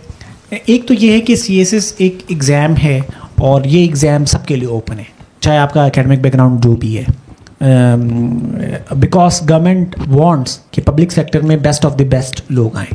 So this is why this exam is open for all. अब क्यों ज़्यादातर लोग वहाँ पे CSS में आना चाहते हैं, दैट इज़ अ क्वेश्चन। वो शायद हमारा एक सोशल एक ट्रेंड है उसकी तरफ। मेडिकल साइंसेस से या दूसरे फील्ड से पहले भी लोग आते थे, मे भी शायद आजकल सोशल मीडिया है वो ज़्यादा नज़र आता है तो हमें लगता है। मगर अगर आप जो सीनियर सिविल सर्वेंट्स हैं उनको भी देखें तो उनके भी एकेडमिक बैकग्राउंड आपको ऐसे ही मिलेंगे। बहुत सारे जो हैं वो MBBS डॉक्टर हैं, इंजीनियर्स हैं एंड ऑल दैट। बट अमूमन जो सोसाइटी में ट्रेंड है टूवर्ड्स सिविल सर्विसेज वो क्यों है वो शायद हमें देखना होगा। क्या लोगों को प्रेस्टीज चाहिए, क्या लोगों को सिक्योरिटी चाहिए, क्या लोगों को अथॉरिटी चाहिए, क्या लोगों को पैसा चाहिए, व्हाट डू दे नीड? एक someone who is coming from a humble background और मिडिल क्लास से है, या शायद एक एलीट क्लास से भी कोई लोग आते हैं, और क्या रेशो है एंड ऑल दैट। मैं उस पर स्पेसिफिक स्टैटिस्टिक्स तो नहीं है, but this is a debate which is very common in different circles. So उस पर I think there is one thing जो कि I would totally every profession, every service is equally respectable. Unfortunately जब किसी ख़ास शोबे में उसको वो प्रिविलेजेस या इंसेंटिव्स किसी को ना मिले तो वो फिर उसकी तरफ रुख नहीं करता। वो बेशक उसका बैकग्राउंड वो हो, मगर इवेंचुअली वो सोचता है कि अब लेट्स सपोज मैं एक मिसाल देता हूँ, अगर एक पर्टिकुलर सब्जेक्ट में लोग ओवर ग्रेजुएट्स हों, सेचुरेट हो मार्केट, और आपने वही डिग्री या वो किया हुआ है तो आपकी कोई डिमांड नहीं है। और प्लस आप चाहते भी क्या हैं? सोशल प्रेशर है ना। सोशल प्रेशर चाहता है कि आपके पास पैसा हो, आपके पास पावर हो, अथॉरिटी हो, ये सारी चीज़ें हों। अब उसका आप दुरुस्त इस्तेमाल करें, गलत इस्तेमाल करें, दैट्स अनदर डिबेट। मगर आई वुड से मतलब मेरे लिए आई रियली फील जो फॉर नेगेटिव रीजंस, जो for reasons which should not be the motivation for aspirants, वो आ जाते हैं। एंड अनफॉर्चुनेटली क्योंकि एक सोशल ट्रेंड है तो वो आ जाते हैं, they relocated, and this is why we then do not get lot who are very much sincere to this land, to the people, to the country. So I think वो लोग जो कि सोसाइटी का कुछ दर्द रखते हों, और अब ठीक है सिविल सर्विसेज आपको प्रोफेशनली एक लुक्रेटिव करियर है, बहुत अच्छा करियर है। आपकी प्रोफेशनल डेवलपमेंट, आपके basic needs and all that are very much well taken care of, although you are not paid, और जो कि आपके मल्टीनेशनल की तरह आपको पे करें and all that, but in many aspects आपको वो recognition, social recognition मिलती है। so in that aspect you get what you want. so अगर आप उसकी realities accept कर लें और आपकी सोसाइटी के साथ कमिटमेंट हो, लोगों के साथ कमिटमेंट हो, it can be a very good choice. but yes, लोगों का मोटिव सिविल सर्विसेज में आने का unfortunately is not what should be, but वो एक सोशल इशू है और उस पर बात होनी चाहिए I think. But it's very well known among aspirants कि वो क्यों जाते हैं CSS करने. आप खुद पूछें, अपने आसपास देखें क्यों जाते हैं लोग. और लोग समझते हैं कि जो चीज़ें सोशल मीडिया पे नज़र आती हैं ना वो हकीकत नहीं है. ये मैं बता दूँ, जो 2-4 लोग अपने वो करते हैं, ऐसा नहीं है. Civil services is about a lot of challenges, is a very tough profession to deal with and you know public sector में काम करना. एंड ख़ासकर अगर आप इस माइंडसेट से आए हैं कि you are contributing to the betterment of the society in the country and in for the people, then you will face more difficulties. So if you are up for it, then you should and you must. And I think those people deserve and they should come forward rather than leaving this space for other ones जो कि they should not be here. शुक्रिया sir. Study material के हवाले से सवाल पूछना चाहूँगा, ख़ासकर GK और करंट अफेयर्स के हवाले से. ज़्यादातर स्टूडेंट जो है डाउन न्यूज़पेपर को ज़्यादा तरजीह देते हैं. जहांगीर वर्ल्ड टाइम्स है और बहुत सारे ऐसे मैगज़ीन्स वगैरह हैं. सर वाकई ये पैदमन चीज़ है या मुख्तलिफ बुक से भी वो ये JK या करंट अफेयर जो है वो प्रिपेयर कर सकते हैं? इस बारे में सर आपने कहाँ से मतलब ये सब्जेक्ट्स कवर किए और हमें क्या सजेस्ट करते हैं? मेरे ख्याल में ये लास्ट क्वेश्चंस लेते हैं, उसके बाद अगर ऑडियंस में किसी की क्वेश्चंस ठीक है सर, क्योंकि वो भी समझ रहे होंगे कि बहुत सारे सवाल होंगे, हम खुद भी बोर होंगे. सो आई वुड से कि यस बुक्स, आप जनरल बुक्स पढ़ें, that's very good thing. Current affair के लिए जाहिर सी बात है newspaper is the first thing. In Jahangir world times वाला मैगज़ीन जो है वो FPSC ने 2016 में रिकमेंड किया हुआ है उसके सिलेबस में करंट अफेयर के लिए. So but yes you can have other sources as well जिसमें आपके करंट अफेयर के जो इंपॉर्टेंट टॉपिक्स हैं वो कवर हो जाएं. उसमें थिंक टैंक्स के रिपोर्ट्स हैं, ब्रीफ्स हैं, रिसर्च आर्टिकल्स हैं और यूट्यूब पे डिफरेंट चैनल्स हैं करंट अफेयर से रिलेटेड टॉपिक्स पे उन्होंने टॉपिक्स लेक्चर बनाए होते हैं, वो बड़े यूज़फुल हैं. तो सोर्सेज मटेरियल आपको जिधर से भी अच्छा मटेरियल आ जाए, एग्जामिनर आपको बाउंड नहीं करता. FPSC रिकमेंड करता है कि ये सब सोर्सेज हैं, बट इसके अलावा भी अगर आप, it is just illustrative list. Illustrative means कि ये जस्ट एक एग्जाम्पल है, आप इसके अलावा भी डिफरेंट सोर्सेज को कंसल्ट कर सकते हैं. सो बहुत अच्छी बुक्स हैं करंट अफेयर के लिए भी जो कि उस पूरे साल के करंट डेवलपमेंट्स को कंपाइल करते हैं. मैगज़ीन्स भी हैं आजकल, तो बहुत सारे अच्छे अच्छे मैगज़ीन्स आ गए हैं, तो वो भी आप देख सकते हैं, आपको जो लगे.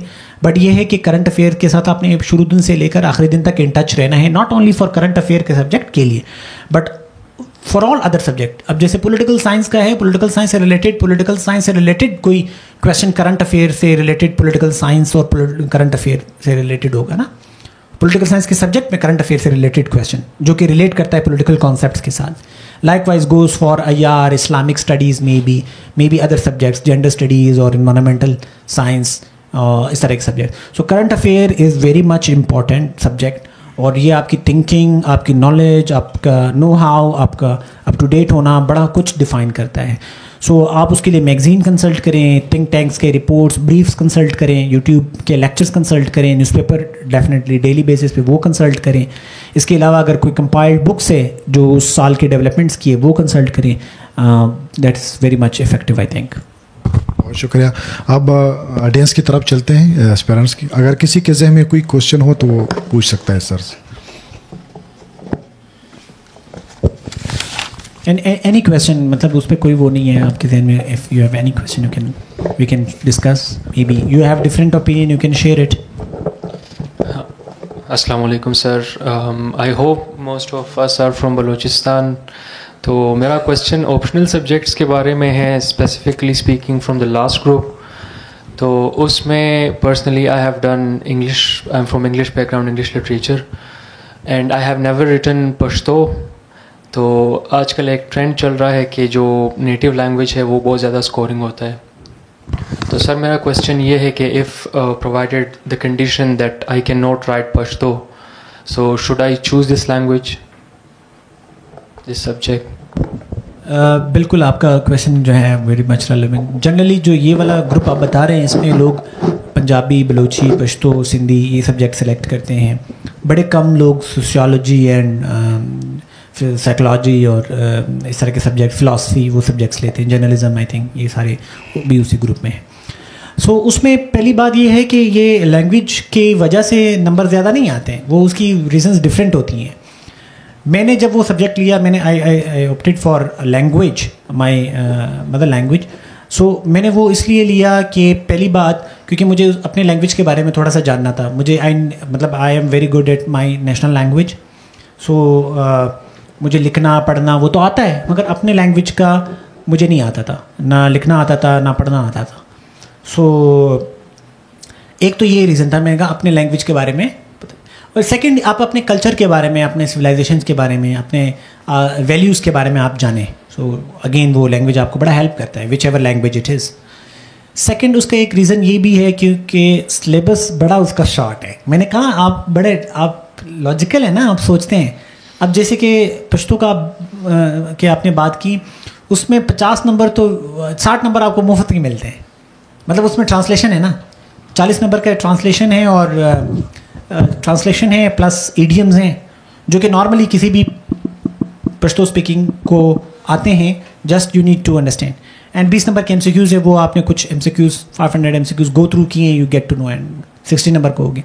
बाकी 2 क्वेश्चन आते हैं, 2 कोई खुशहाल खान पे, कोई रहमान बाबा पे या दूसरा, तो वो बड़ा पेपर ईजी है। इसी तरह मुझे अब बलोची का एग्जैक्टली आइडिया नहीं है, या सिंधी का या पंजाबी का, बट वो सब्जेक्ट जो है वो इंटरेस्टिंग भी है, बहुत इज़ फन। मेरे एक जो मेरे साथ तैयारी कर रहा था, वो पंजाबी का सब्जेक्ट तैयार कर रहा था, तो वो बड़ा इन्जॉय करता था। वो इवन पंजाबी के शेर में भी उसके साथ साथ जो है बाबा बुल्ले शाह के और उनके वो बड़ा एक अच्छा सब्जेक्ट है। सो इसलिए वो स्कोरिंग होता है, क्योंकि आप एक तो वो शॉर्ट है, फिर आप बहुत अच्छा तैयार करते हैं, सो इसलिए लोग उसकी तरफ जाते हैं। मगर आपने जो बात की कि आपको लिखना नहीं आता ना, तो वो बड़ा ईजी है। उसमें 2-4 वीडियोज़ आप देखेंगे ना, आपको विद इन 5-10 डेज़ आपको पश्तो लिखना जो है वो आ जाएगा। So is a very easy subject in terms of आप रीडिंग और राइटिंग, आप बहुत जल्दी सीख लेंगे। ये आपके जहन में है कि आपको लिखना नहीं आ रहा, बिल्कुल उर्दू की तरह है, सिर्फ 5-6-7 हरूफ तेजी डिफरेंट है। एनीवन जो कि सवाल पूछना चाहे। अस्सलाम वालेकुम सर, सीएसएस में पासिंग रेशो जैसे आप जानते हैं 2.25 है, तो इसकी वजह क्या हमारी यूथ में लैक ऑफ कैपेबिलिटी है, या दूसरी वजह इसकी ये है कि रिक्वायरमेंट ही इतनी है, सीट्स ही इतनी हैं, या इन दोनों को कंबाइन करके इसकी कोई रीज़न है? बिल्कुल, देखिए ना, वो तो कंपटीशन का एग्ज़ाम है। पास करने को तो वो 90% पास कर लें, मगर फाइन जॉब्स तो सबको नहीं देनी है ना। हाँ, मगर आप कहें कि पास सबको करें, मगर एलोकेशन में इवेंचुअली वो सिर्फ 2% को जॉब दे दे, फिर बात वही तो हो जाएगी ना कि इवेंचुअली 2% लोगों को जॉब मिलती है। सो ये कंपटीशन का एग्ज़ाम है, उन्होंने क्राइटेरिया इतना स्ट्रिक्ट रखा हुआ है कि वही लोग पास हो जाएं जो कि इवेंचुअली जाके एलोकेट हों। But yes, having said that, उस पर ये आप कह सकते हैं कि देर आर एस्पायरेंट्स जो कि दे परफॉर्म वेरी पुअर। फिर उसके आपके रीजंस हैं, वो रीजंस आप HSC से पूछें कि एक ग्रेजुएट होने के बाद ही वो क्यों इतना नालायक है, कि वो इनकम्पिटेंट है, कि वो एक राइटिंग भी नहीं लिख सकता। वो तो फिर आपके एजुकेशन के इश्यूज़ हैं ना, वो तो आप फिर एजुकेशन सिस्टम को चैलेंज करेंगे। मगर फ़िलहाल जो FPSC की बात है, वो इतने लोगों को पास करना है, क्योंकि कंपटीशन का एग्ज़ाम है, सीट्स लिमिटेड है, सो डेफिनेटली जो लिमिटेड लोग होंगे वो क्वालिफाई करेंगे। अब उसमें एक रेशो है, उस हद तक एग्जामिनर ने इतना उसको स्ट्रिक्ट किया हुआ है FPSC ने, कि सिर्फ उतने ही लोग क्वालिफाई कर पाए। आई थिंक वो द रीज़न इज़ राइट। आप क्या समझते हैं, अगर 90% लोग पास हो जाए, हर कोई कहे मैंने CSS का रिटर्न पास कर लिया, इंटरव्यू में जाके लोकेशन ना हो, फिर क्या होगा? फिर भी लोग कहेंगे मैंने CSS पास कर लिया मगर लोकेशन नहीं हुई। ये तो 90% लोगों को खामखा में पास कर दिया। अभी रिसेंटली बलूचिस्तान में जो तहसीलदार का पास हुए हैं, बहुत ज़्यादा लोग पास हुए हैं। अब उनका क्राइटेरिया इस तरह था कि सीट्स कम है मगर लोग बहुत ज़्यादा पास हुए। अब भी लोग ना खुश हैं, कह रहे इतने ज़्यादा क्यों पास हुए हैं। सो वो FPSC ने उसी मुताबिक लोग पास होते जितनी सीट्स हैं। एनीवन जो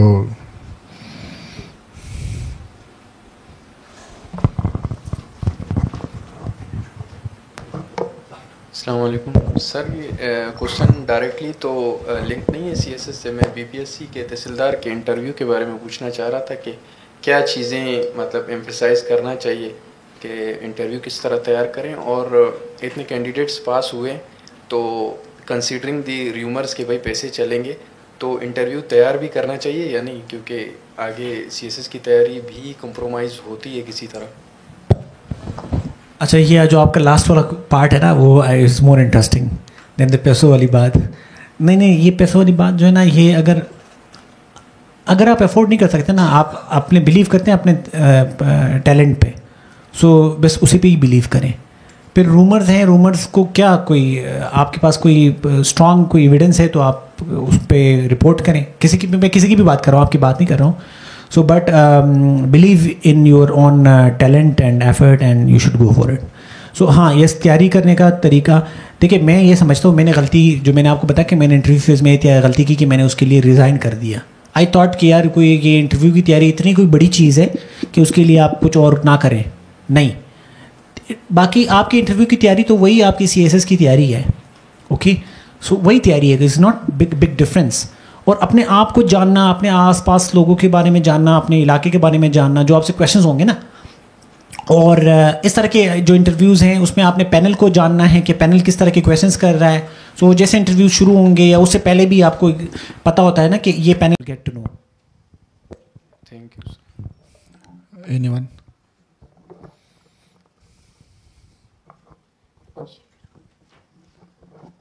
अस्सलाम वालेकुम सर। सर एक रूमिंग्स ये भी हैं कि आने वाले जो स्पेशली ये क्वेश्चन उनके लिए जो 27 की अटैम्प्ट देना चाहते हैं, तो कहा जाता है कि अब ये स्ट्रेटजी सीएसएस की पूरी चेंज होगी, तो वो जो एस्पिरेंट्स हैं वो तो कन्फ्यूजन का शिकार है मेरी तरह, कि वो किस स्ट्रेटजी के मुताबिक, किस प्लान के मुताबिक तैयारी करेंगे। जो सब्जेक्ट्स हैं क्या ये इससे ही होंगे, या जो हम कोर्स कंटेंट्स वगैरह जो भी ऑप्शनल के स्पेशली क्या वो वैसे ही रहेंगे। तो उनके लिए कोई सजेशन सर अगर आप देना चाहें तो। बिल्कुल, this is very right question. ये क्वेश्चन जो है that's very much relevant in current developments for the aspirants. So उसमें मेरी राय ये है कि रिफॉर्म्स पे काम हो रहा है एंड एट टाइम्स हम में कुछ चीज़ें आ भी जाती हैं सामने, जैसे आपने देखी हैं जो ग्रुप्स हैं सब्जेक्ट्स के वो थोड़े से चेंज हो रहे हैं, और मे बी वो किसी स्पेसिफिक ग्रुप के लेने के लिए किसी को मैंडेटरी भी करा दें। तो फ़िलहाल तो वो हतमी नहीं है, बट गैर सरकारी गैर हतमी नताइज है। सो उस पर यह है कि आई थिंक कि आपकी कंपलसरी सब्जेक्ट्स तो रहेंगे कंपलसरी, उस पर तो आप काम शुरू करें ना। और ऑप्शनल में भी एक दो सब्जेक्ट्स ऐसे हैं जो कि आप रख सकते हैं, अभी से डिसाइड कर सकते हैं, जो कि आप समझते हैं कि वो आपने रखने भी हैं और जो ग्रुप आप ले रहे हैं उसके मुताबिक भी है। सो वो दो सब्जेक्ट्स भी आप ले सकते हैं, 2-3 सब्जेक्ट्स तक। 2-3 सब्जेक्ट का इशू होगा, बट यू टेक टाइम, वो with the passage of time may be शायद 2 महीने में 3 महीने में उस पर क्लैरिटी भी आ जाए। So mean while you have enough time, you should not be confused. आपके पास 6 कंपलसरी सब्जेक्ट्स हैं, 2 कम से कम ऐसे ऑप्शनल सब्जेक्ट्स हैं जो कि आप अभी से ले लें, जो कि अगर रिफॉर्म हो भी जाएं you will be able to keep two subject. तो मेरे ख्याल में you should not be confused. हाँ यस, वो तो मैंने आपको पहले बात कही ना कि वो कुछ ऐसे पेरेंट्स होते हैं जो कि पहले दिन सोचते हैं कि मुझे अपने 6 ऑप्शनल का भी पता होना चाहिए, 6 कंपलसरी का भी पता होना चाहिए। आप शायद उस तरह के एस्पायरेंट है तो वो आपके लिए कन्फ्यूजन होगा ना कि मैं कौन सब्जेक्ट अभी रखूँ, मगर अभी से डिसाइड नहीं करें ना। ज़रूरी है कि आप अभी से पहले 6 के 6 सब्जेक्ट डिसाइड करें, जो पहले से 6 हैं उस पर काम शुरू करें, और साथ साथ 1-2 सब्जेक्ट जो कि आप समझते हैं कि ये पक्के पक्के होने हैं, रिफॉर्म हो भी जाएं तब भी ये होंगे, रिफॉर्म ना भी हो इस तरह के हों। आप पहले ये देखें ना, अगर रिफॉर्म हो जाता है जिस तरह के वो हैं सजेस्टेड है, प्रपोज्ड रिफॉर्म्स हैं, उस पर देखिए फिर आपके कौन से सब्जेक्ट होंगे ऑप्शनल, और अगर रिफॉर्म नहीं होते फिर आपके कौन से होंगे। फिर वो सब्जेक्ट जो आपके रिफॉर्म होने या ना होने से फ़र्क नहीं पड़ते, वो आपके ऑप्शनल सिलेक्टेड है, तो उस पर भी आप काम शुरू कर सकते हैं। मीनवाइल ये इसमें क्लैरिटी आ जाएगी। Thank you sir. हाँ, you will get sufficient time to decide your subjects and to prepare them well. भाई कुछ माइक सर। अस्सलाम वालेकुम सर, मेरा सवाल है कि जो रिसेंटली ग्रेजुएटेड स्टूडेंट्स हैं वो बड़े कंफ्यूज होते हैं कि जो 26 अटैम्प्ट है उसमें अपीयर हो जाए या 27 का वेट करें। और दूसरा सर, ये हमने डिस्कशन में बात की कि वो स्टूडेंट्स जो डिग्री के टाइम में तैयारी नहीं करते और बाद में आके तैयारी शुरू करते हैं, और वो सोच रहे होते हैं कि 26 को स्किप करते हैं और 27 में अपीयर होते हैं, तो उनके लिए आप क्या सजेस्ट करेंगे कि वो स्कॉलरशिप्स की तरफ जाए या वो अपने नहीं, पहली बात तो ये आपने ख़ुद क्लैरिटी रखनी है कि मेरा प्लान ए क्या है, प्लान बी क्या है, ठीक है। स्कॉलरशिप के बाद क्या करेंगे? वो एक हाँ हमारे जानने वाले थे, वो कह रहे थे कि very close friend, not even जाने वाले, तो वो कह रहे थे मैंने स्कॉलरशिप लेना है, I will go and study abroad and then come back and then prepare for civil services. So I said मतलब इतना लंबा सफ़र करने की क्या ज़रूरत है, डायरेक्ट आपने देना है तो अभी दे दें, और ऑल दो इक्वली कम्पिटेंट वो अभी भी कर सकते हैं। तो ये आप डिसाइड करें ना कि आपका प्लान ए क्या है, प्लान बी क्या है। बट अगर आप लेट सपोज 2026 का सोच रहे हैं, ये है अगस्त का महीना, you have only hardly 5 months, आपकी तैयारी अभी तक कितने आपने की है, कितनी रियलिस्टिकली आप कहाँ पे स्टैंड कर रहे हैं, अगर आप और आपकी कम्पिटेंसी कितनी है, कितने टैलेंटेड हैं आप, कितने आपने ग्रेजुएशन किस तरह किया है, आई डोंट नो।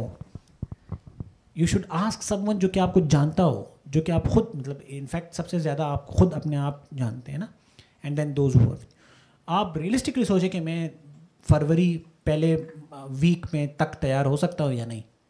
1-2 महीने तो आपको सिर्फ ये लगेंगे कि आप रिवाइज करें, आप प्रैक्टिस करें, 2 महीने तो सिर्फ आप इसके लिए डेडिकेट करें ना।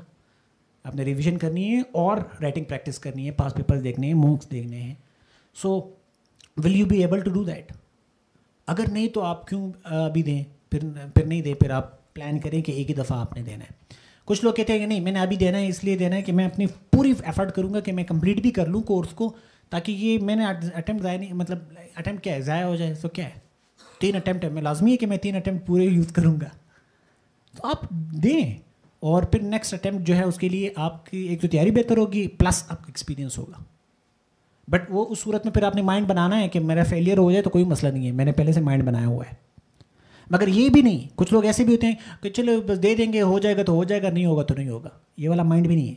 You have to be 100% effort. हाँ, पर ये एक्सपेक्ट नहीं करें कि आज अगर दूसरा अटैम्प्ट में मैं जिसमें मेरी तैयारी बहुत अच्छी होगी, इसमें मैं 98% एक्सपेक्ट करूँगा, इसमें मैं 70% एक्सपेक्ट करूँगा। सो आपने एक्सपेक्टेशन उसी मुताबिक कम रखनी है, वो ये 2 चीज़ें आपने देखनी है। सो आप अपने आप को बेहतर जानते हैं, मुझे नहीं पता कि where do you stand now. Maybe अगर आप बहुत कॉम्पिटेंट है, आपकी तैयारी बहुत हद तक हो चुकी है, you just few subjects to cover, तो उस सूरत में मैं कहूँगा yes, go for it, never waste your time. आप अपने ये अटैम्प्ट स्किप करें, नेक्स्ट दें, नेक्स्ट स्किप करें, नेक्स्ट दें, that's not a good idea. Time waste करना is not a good idea at all. Thank you sir. Anyone जो question पूछना चाहते हैं?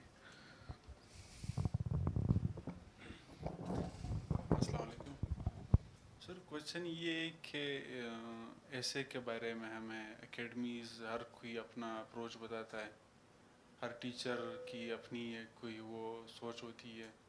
फॉर एग्जांपल मैं आजकल एक एकेडमी जाता हूँ, मैंने ऑलरेडी ऐसे के सेशन लिए हैं कराची में, तो मुझे अभी जो एकेडमी कह रही कि आप अभी ऐसे नहीं लिखें, हम आपको पढ़ाएंगे, हमारी जो अपनी अप्रोच है, जो अपनी पैटर्न है, उसके मुताबिक आप लिखेंगे, फिर हम चेक करेंगे। तो कोई कहता है आप लेमैन अप्रोच इख्तियार करें, फुल सिर्फ आपकी ग्रामर ठीक होनी चाहिए।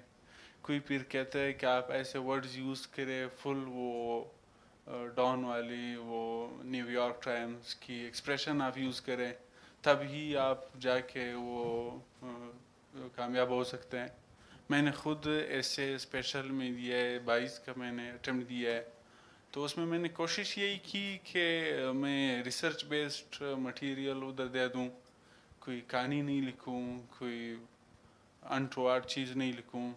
तो इसमें एस्पायरेंट्स कंफ्यूज है कि अब कौन सा रास्ता इख्तियार करें। लेमैन अप्रोच दे दे, सिर्फ ग्रामर हमारी ठीक हो, बाकी जो 9th क्लास वाली इंग्लिश है, या फिर हम वो रोज़ी वर्ड्स यूज़ करें ताकि उसको एफिशिएंसी दिखाएं, या फिर 2 ये डेटा और फिगर्स हवाले से भी 2 अप्रोच है। एक ये मेंटोर कभी लिखता है कि फुल लेमैन अप्रोच हो, फिर कभी लिखता है कि जस्टिफाई करे, फैक्ट्स एंड फिगर दे, कोटेशन दे दे। इस हवाले से अगर थोड़ा क्लियर करते। नहीं, वेरी रिलेवेंट क्वेश्चन ऐसे को ख़ास कर लेके, because I have been in touch with this subject. पहली बात यह है कि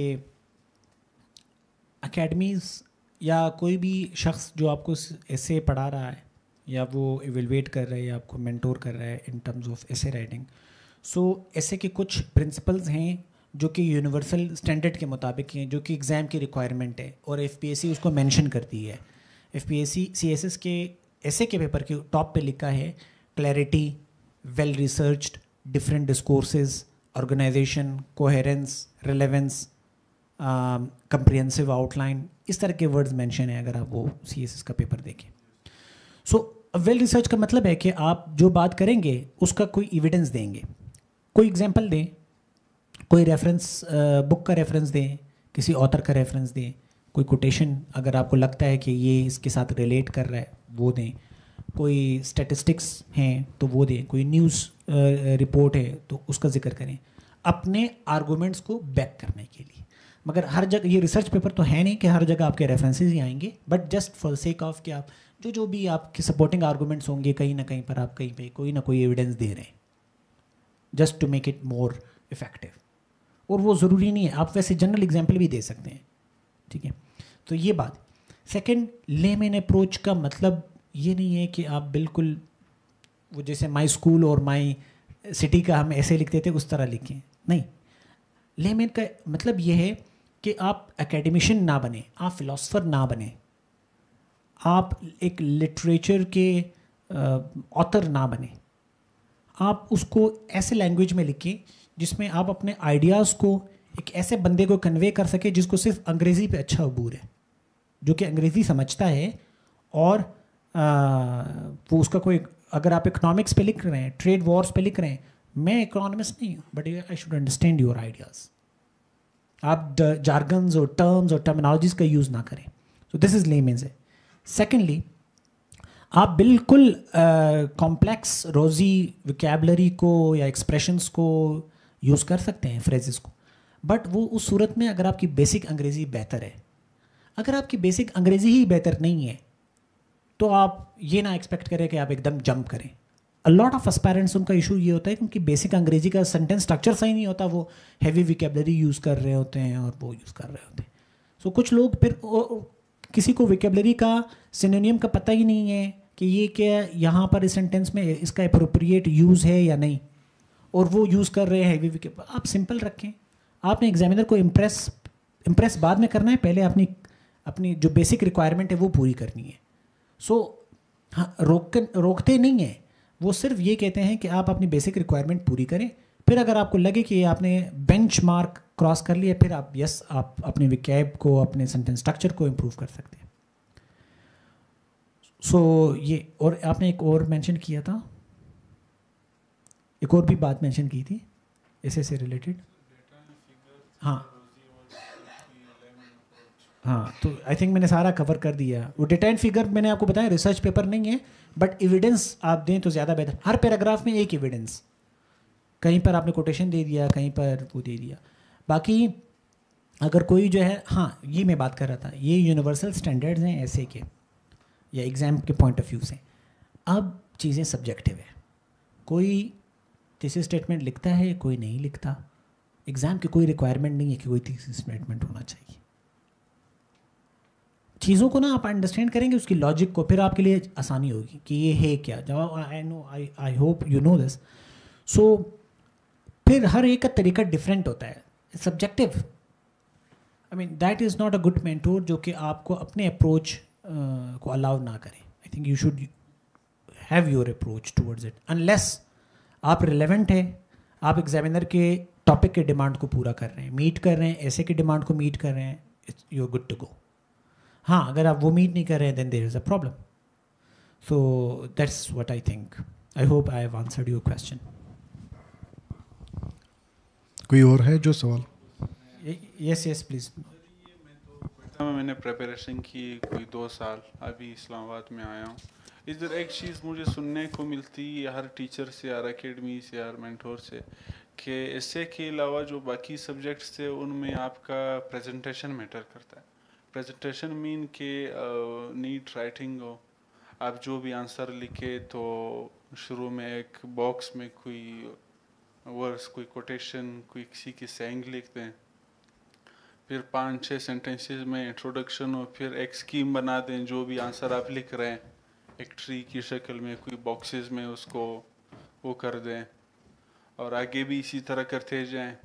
एक चीज़ जो मैं पूछ रहा हूँ वो ये कहते हैं कि आपका जो आंसर है वो चेक नहीं किया जाता, वो पढ़ा नहीं जाता, सिर्फ ये स्कीम, इसके हेडिंग वगैरह जो कोटेशन है बस उनको देखी वो कहते हैं कि आपके जो ऐसे के अलावा पेपर है एग्जामिनर वो पढ़ेगा जो आप पढ़वाना चाहते हैं। तो कहते हैं कि आप इन चीज़ों पे ज़्यादा फोकस करें, आपके पेपर नहीं पढ़ा जाएगा, आप जो भी लिखें उधर चाहे अच्छा हो बुरा हो, मेन चीज़ें ये आपकी प्रेजेंटेशन है। तो इस पर आप क्या कहते हैं? नहीं, मैं तो ये बात बिल्कुल गलत है। आप CSS का एग्ज़ाम दे रहे हैं, आप कोई मैट्रिक का या मिडिल क्लास का एग्ज़ाम नहीं दे रहे ना कि उसमें आपका चेक नहीं होता। देखिए, कभी आप चेकर बनेंगे ना तो आपको ये चीज़ रियलाइज़ होगी। मतलब I have been through process, मैंने बहुत सारे पेपर एवेलुएट किए हैं and eventually I have understood कि what is the actual problem. मैं लेट सपोज पॉलिटिकल साइंस का पेपर चेक कर रहा हूँ या करंट अफेयर का पेपर चेक कर रहा हूँ फॉर दैट मैटर, मैंने 7 सवाल दिए हुए हैं, उन 7 सवाल के जवाब मुझे चाहिए, उसमें से हर एक ने 4 अटैम्प्ट किए। मैं पहले 7 सवाल के जवाब खुद निकालूंगा कि इसमें क्या क्या चीज़ें कवर होनी चाहिए, क्वेश्चन क्या है, इसका डिमांड क्या है एंड ऑल दैट। अब जब मैंने वो कर लिया है ना तो मैं 2-4 पेपर चेक करूँगा, चौथे 5वें पेपर पे मेरे इतना तेज़ होगा कि मैं पेपर को देखते ही समझ जाऊँगा कितना रेलेवेंट है कितना इरेलेवेंट है, चीज़ों को ऐसा ऐसे पता चलता है। मैं आपके आर्गूमेंट्स, आपके हेडिंग्स देख के मुझे समझ आ जाएंगी। हाँ यस, आपने एग्जामिनर को फैसिलिटेट करना है। अगर आपकी राइटिंग नीट नहीं है, लिजिबल नहीं है, अगर आपने कोई पैराग्राफ वाइज नहीं लिखे हुए हैं, हेडिंग्स नहीं है, तो एग्जामिनर को आप नहीं बता पा रहे ना। एग्जामिनर को आप कह रहे हैं कि वो पूरा ऐसे की तरह पढ़े, वो ऐसे की तरह उसको तो नहीं पढ़ेगा। उसने 4 सवाल अटैम्प्ट चेक करने हैं और उसके पास टाइम कम है, ये बात कोई शक नहीं है। तो इसलिए वो आपको एक तरीका ये बताया जाता है कि आप हेडिंग वाइज दें, और हेडिंग होंगे, और ये नहीं है कि सिर्फ हेडिंग से लोग नंबर लेते हैं, हेडिंग के अंदर फिर वो मटेरियल भी देखा जाता है। एग्जामिनर आपके पहले सवाल को, वो एग्जामिनर आपके क्वेश्चन को देख के ही समझ जाता है कि आपने कितना अच्छा किया है। उसमें आपका ग्रामर भी देखते हैं, उसमें आपका लॉजिकल, आपके आर्गूमेंट्स भी देखते हैं, आपकी प्रेजेंटेशन आपको फैसिलिटेट करता है, आपको पास नहीं कराता। प्रेजेंटेशन सिर्फ हेल्प करता है कि आपको फैसिलिटेट कराता है कि आपको एग्जामिनर के साथ कनेक्ट करा दे। फिर अगर आपका मटेरियल अच्छा है फिर एग्जामिनर आपको अच्छा स्कोर देगा। दूसरी बात आपने बात की, अगर आप कोई बुक का रेफरेंस दे रहे हैं या कोई स्टेटिस्टिक्स दे रहे हैं, दरमियान में कोई रेफरेंसेस इस तरह के दे रहे हैं और आप उसको हाईलाइट करें, और लाजमी नहीं है कि आप दरमियान में लिखें, बॉक्स में लिखें, नहीं। कुछ लोग जो है वो इस तरह, मैं इस तरह नहीं करता था, but I scored very well in some of the subject, in fact I score very high. अगर कोई फ्लो चार्ट बना रहे हैं एंड ऑल दैट, तो वो एग्जामिनर को ये आता है कि इसकी अंडरस्टैंडिंग बहुत अच्छी है, उसमें कोई शक भी नहीं है। वो इंसान जो कि 30 मिनट में कूजे को, दरिया को सब कूजे में बंद करता है, फ्लो चार्ट्स बना के, रेफरेंसेस दे के, तो एग्जामिनर क्या सोचेगा कि यार इसका ग्रिप बहुत अच्छा है, और होता ही ऐसा है, काबिल लोग सिर्फ ऐसा करते हैं। मगर there are intelligent people, competent होते हैं, मगर वो एग्जामिनर को फैसिलिटेट नहीं कर पाते, वो थोड़ा सा मार्क आ जाते हैं, वो उनको नंबर कम नहीं मिलते, मतलब ऐसा नहीं कि वो फेल हो जाते, मगर वो उनको वो नंबर नहीं मिलते जो उसको मिले हुए हैं, क्योंकि उसने बहुत सारी चीज़ें बहुत कम जगह में कवर की हैं। तो वो अगर मैं आपको ना कभी 2 पेपर दिखाऊं, एक जिसने फ्लो चार्ट्स और ये सारी चीज़ें, प्रेजेंटेशन जिसकी अच्छी हो, और दूसरा जिसमें ये चीज़ें ना हो, तो दोनों इक्वली कैपेबल हो, आप खुद कहेंगे कि ये जो है ना इसको मार्क्स ज़्यादा थे। वो ये फ़र्क होता है। अगर आपसे हम कोई ऐसे एवेलुएट करना चाहें, आप कोई पढ़ाते हैं कहीं पे या टाइम आपके पास है, वैसे ही पास में आप थोड़ी सी सर ऐसे अगर एवेलुएट करवाना चाहें आपसे, आप की पढ़ाते हैं या कोई फ्री टाइम होता है आपके पास दिन में? मैं सेशन के बाद आपकी राइटिंग चेक करता हूँ। Okay, thank you. और कोई सवाल? जी अस्सलाम वालेकुम sir, thank you so much. Session तो बहुत अच्छा इन्फॉर्मेटिव रहा। अच्छा, मेरी तो CSS के बारे में इतनी ज़्यादा वो नहीं है, मेरे ख्याल से ऑलरेडी तमाम क्वेरीज जो है वो एड्रेस हो गई हैं। तो मेरे ख्याल में CSS के अक्सर स्टूडेंट्स, हम एस्पेरेंट्स हम देखते हैं कि वो बहुत ज़्यादा एक्सपेक्टेशन रखते हैं कि हमने ऐसे के पेपर, प्रेसे के पेपर जो हैं बहुत अच्छी अटैम्प्ट की है, मगर जब एंड में देखते हैं तो वो उनका रिज़ल्ट बहुत अनप्रिडिक्टेबल आता है, और जिनमें उनकी एक्सपेक्टेशंस कम होती हैं उनमें अच्छे मार्क्स आते हैं। इसके बारे में आप क्या कहते हैं? बिल्कुल मोइन साहब, आपकी बात बिल्कुल सही है। इसमें मेरे साथ भी बहुत सारे होते थे ना, वो निकल आके कहते थे ओ ये क्या पेपर किया है, और उसमें जब, और ये तब से नहीं, ये मैट्रिक से मुझे याद है। अच्छा लोग आपके आसपास दोस्त कहते हैं इतना, आप खुद है ना, आप दरमियान दिल में सोचते हैं कि यार मैंने तो इतनी गलतियाँ की हैं और ये सही पेपर किए है, नंबर जब आते हैं ना तो उनके वो असल में लोग जो एक सच भी नहीं बताते हैं कि उन्होंने कैसे पेपर अटैम्प्ट किए। दूसरी बात ये होती है ना, लोग जब पेपर अटैम्प्ट करते हैं वो समझते हैं सवाल का जवाब देना मीन्स नंबर लेना है, ऐसा नहीं होता। सवाल को समझना एक आर्ट है, फिर उसको आंसर करना एक आर्ट है। सवाल को समझना, उसकी रिक्वायरमेंट, उसकी स्कोप, उसको डिफ़ाइन करना एक आर्ट है। जिसने सवाल को ही नहीं समझा वो जवाब क्या खाक देगा। वो समझता है कि मैंने अगर कोई क्वेश्चन आ गया है the challenges of environment climate change, तो वो समझता है कि बस मैंने क्लाइमेट चेंज को बता दिया कि क्या क्या मसले वो बता दिए। वो पूरे सवाल को समझता ही नहीं है कि the challenges of climate change in the context of financing. सवाल कुछ और है, वो कुछ और बता रहा है। वो कहता है कि मैंने पूरा दे दिया, और जो वो समझता है कि मैंने अच्छा नहीं किया, वो इसने अच्छा किया होता है, जो किया होता है वो अच्छा किया होता है। सो उस पर वो इतना स्ट्रिक्ट नहीं होता है, वो उस पर वो एवरेज नंबर दे देते हैं।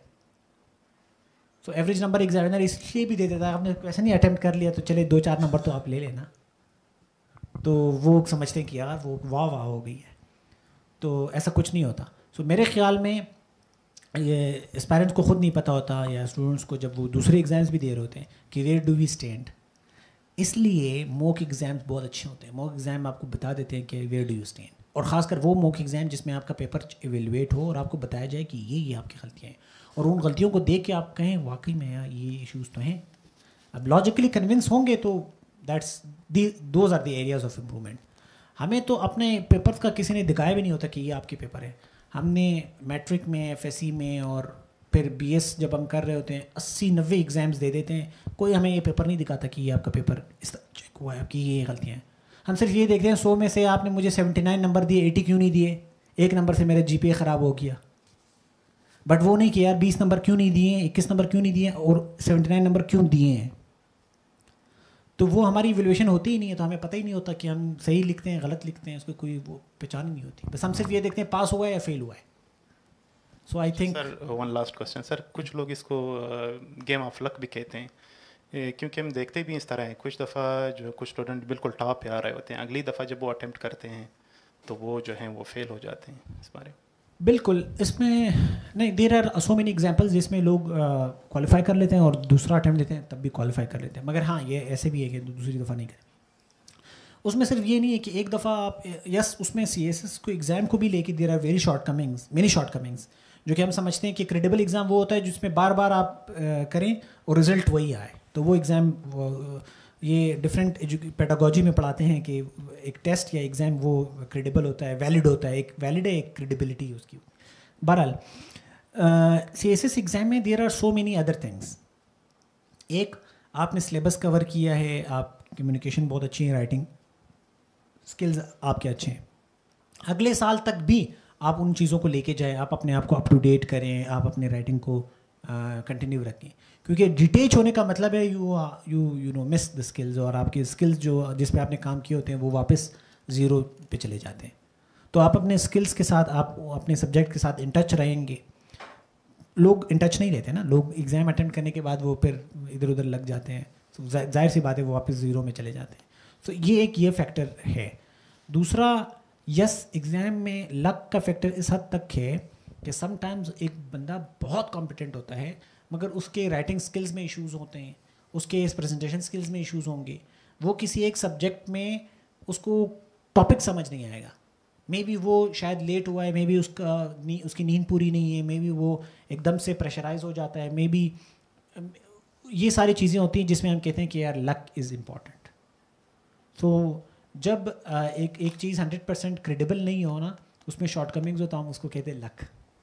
तो चलें, ये आप ये कह लें कि ये इसमें एरिया ऑफ इम्प्रूवमेंट है इस एग्ज़ाम में, या आप ये कह लें कि ये बहुत सारे फैक्टर्स हैं जो उसके पूरे नहीं होते। Competence is not the only factor, there are other things as well. मैं एक बात बता देता हूँ इस पर।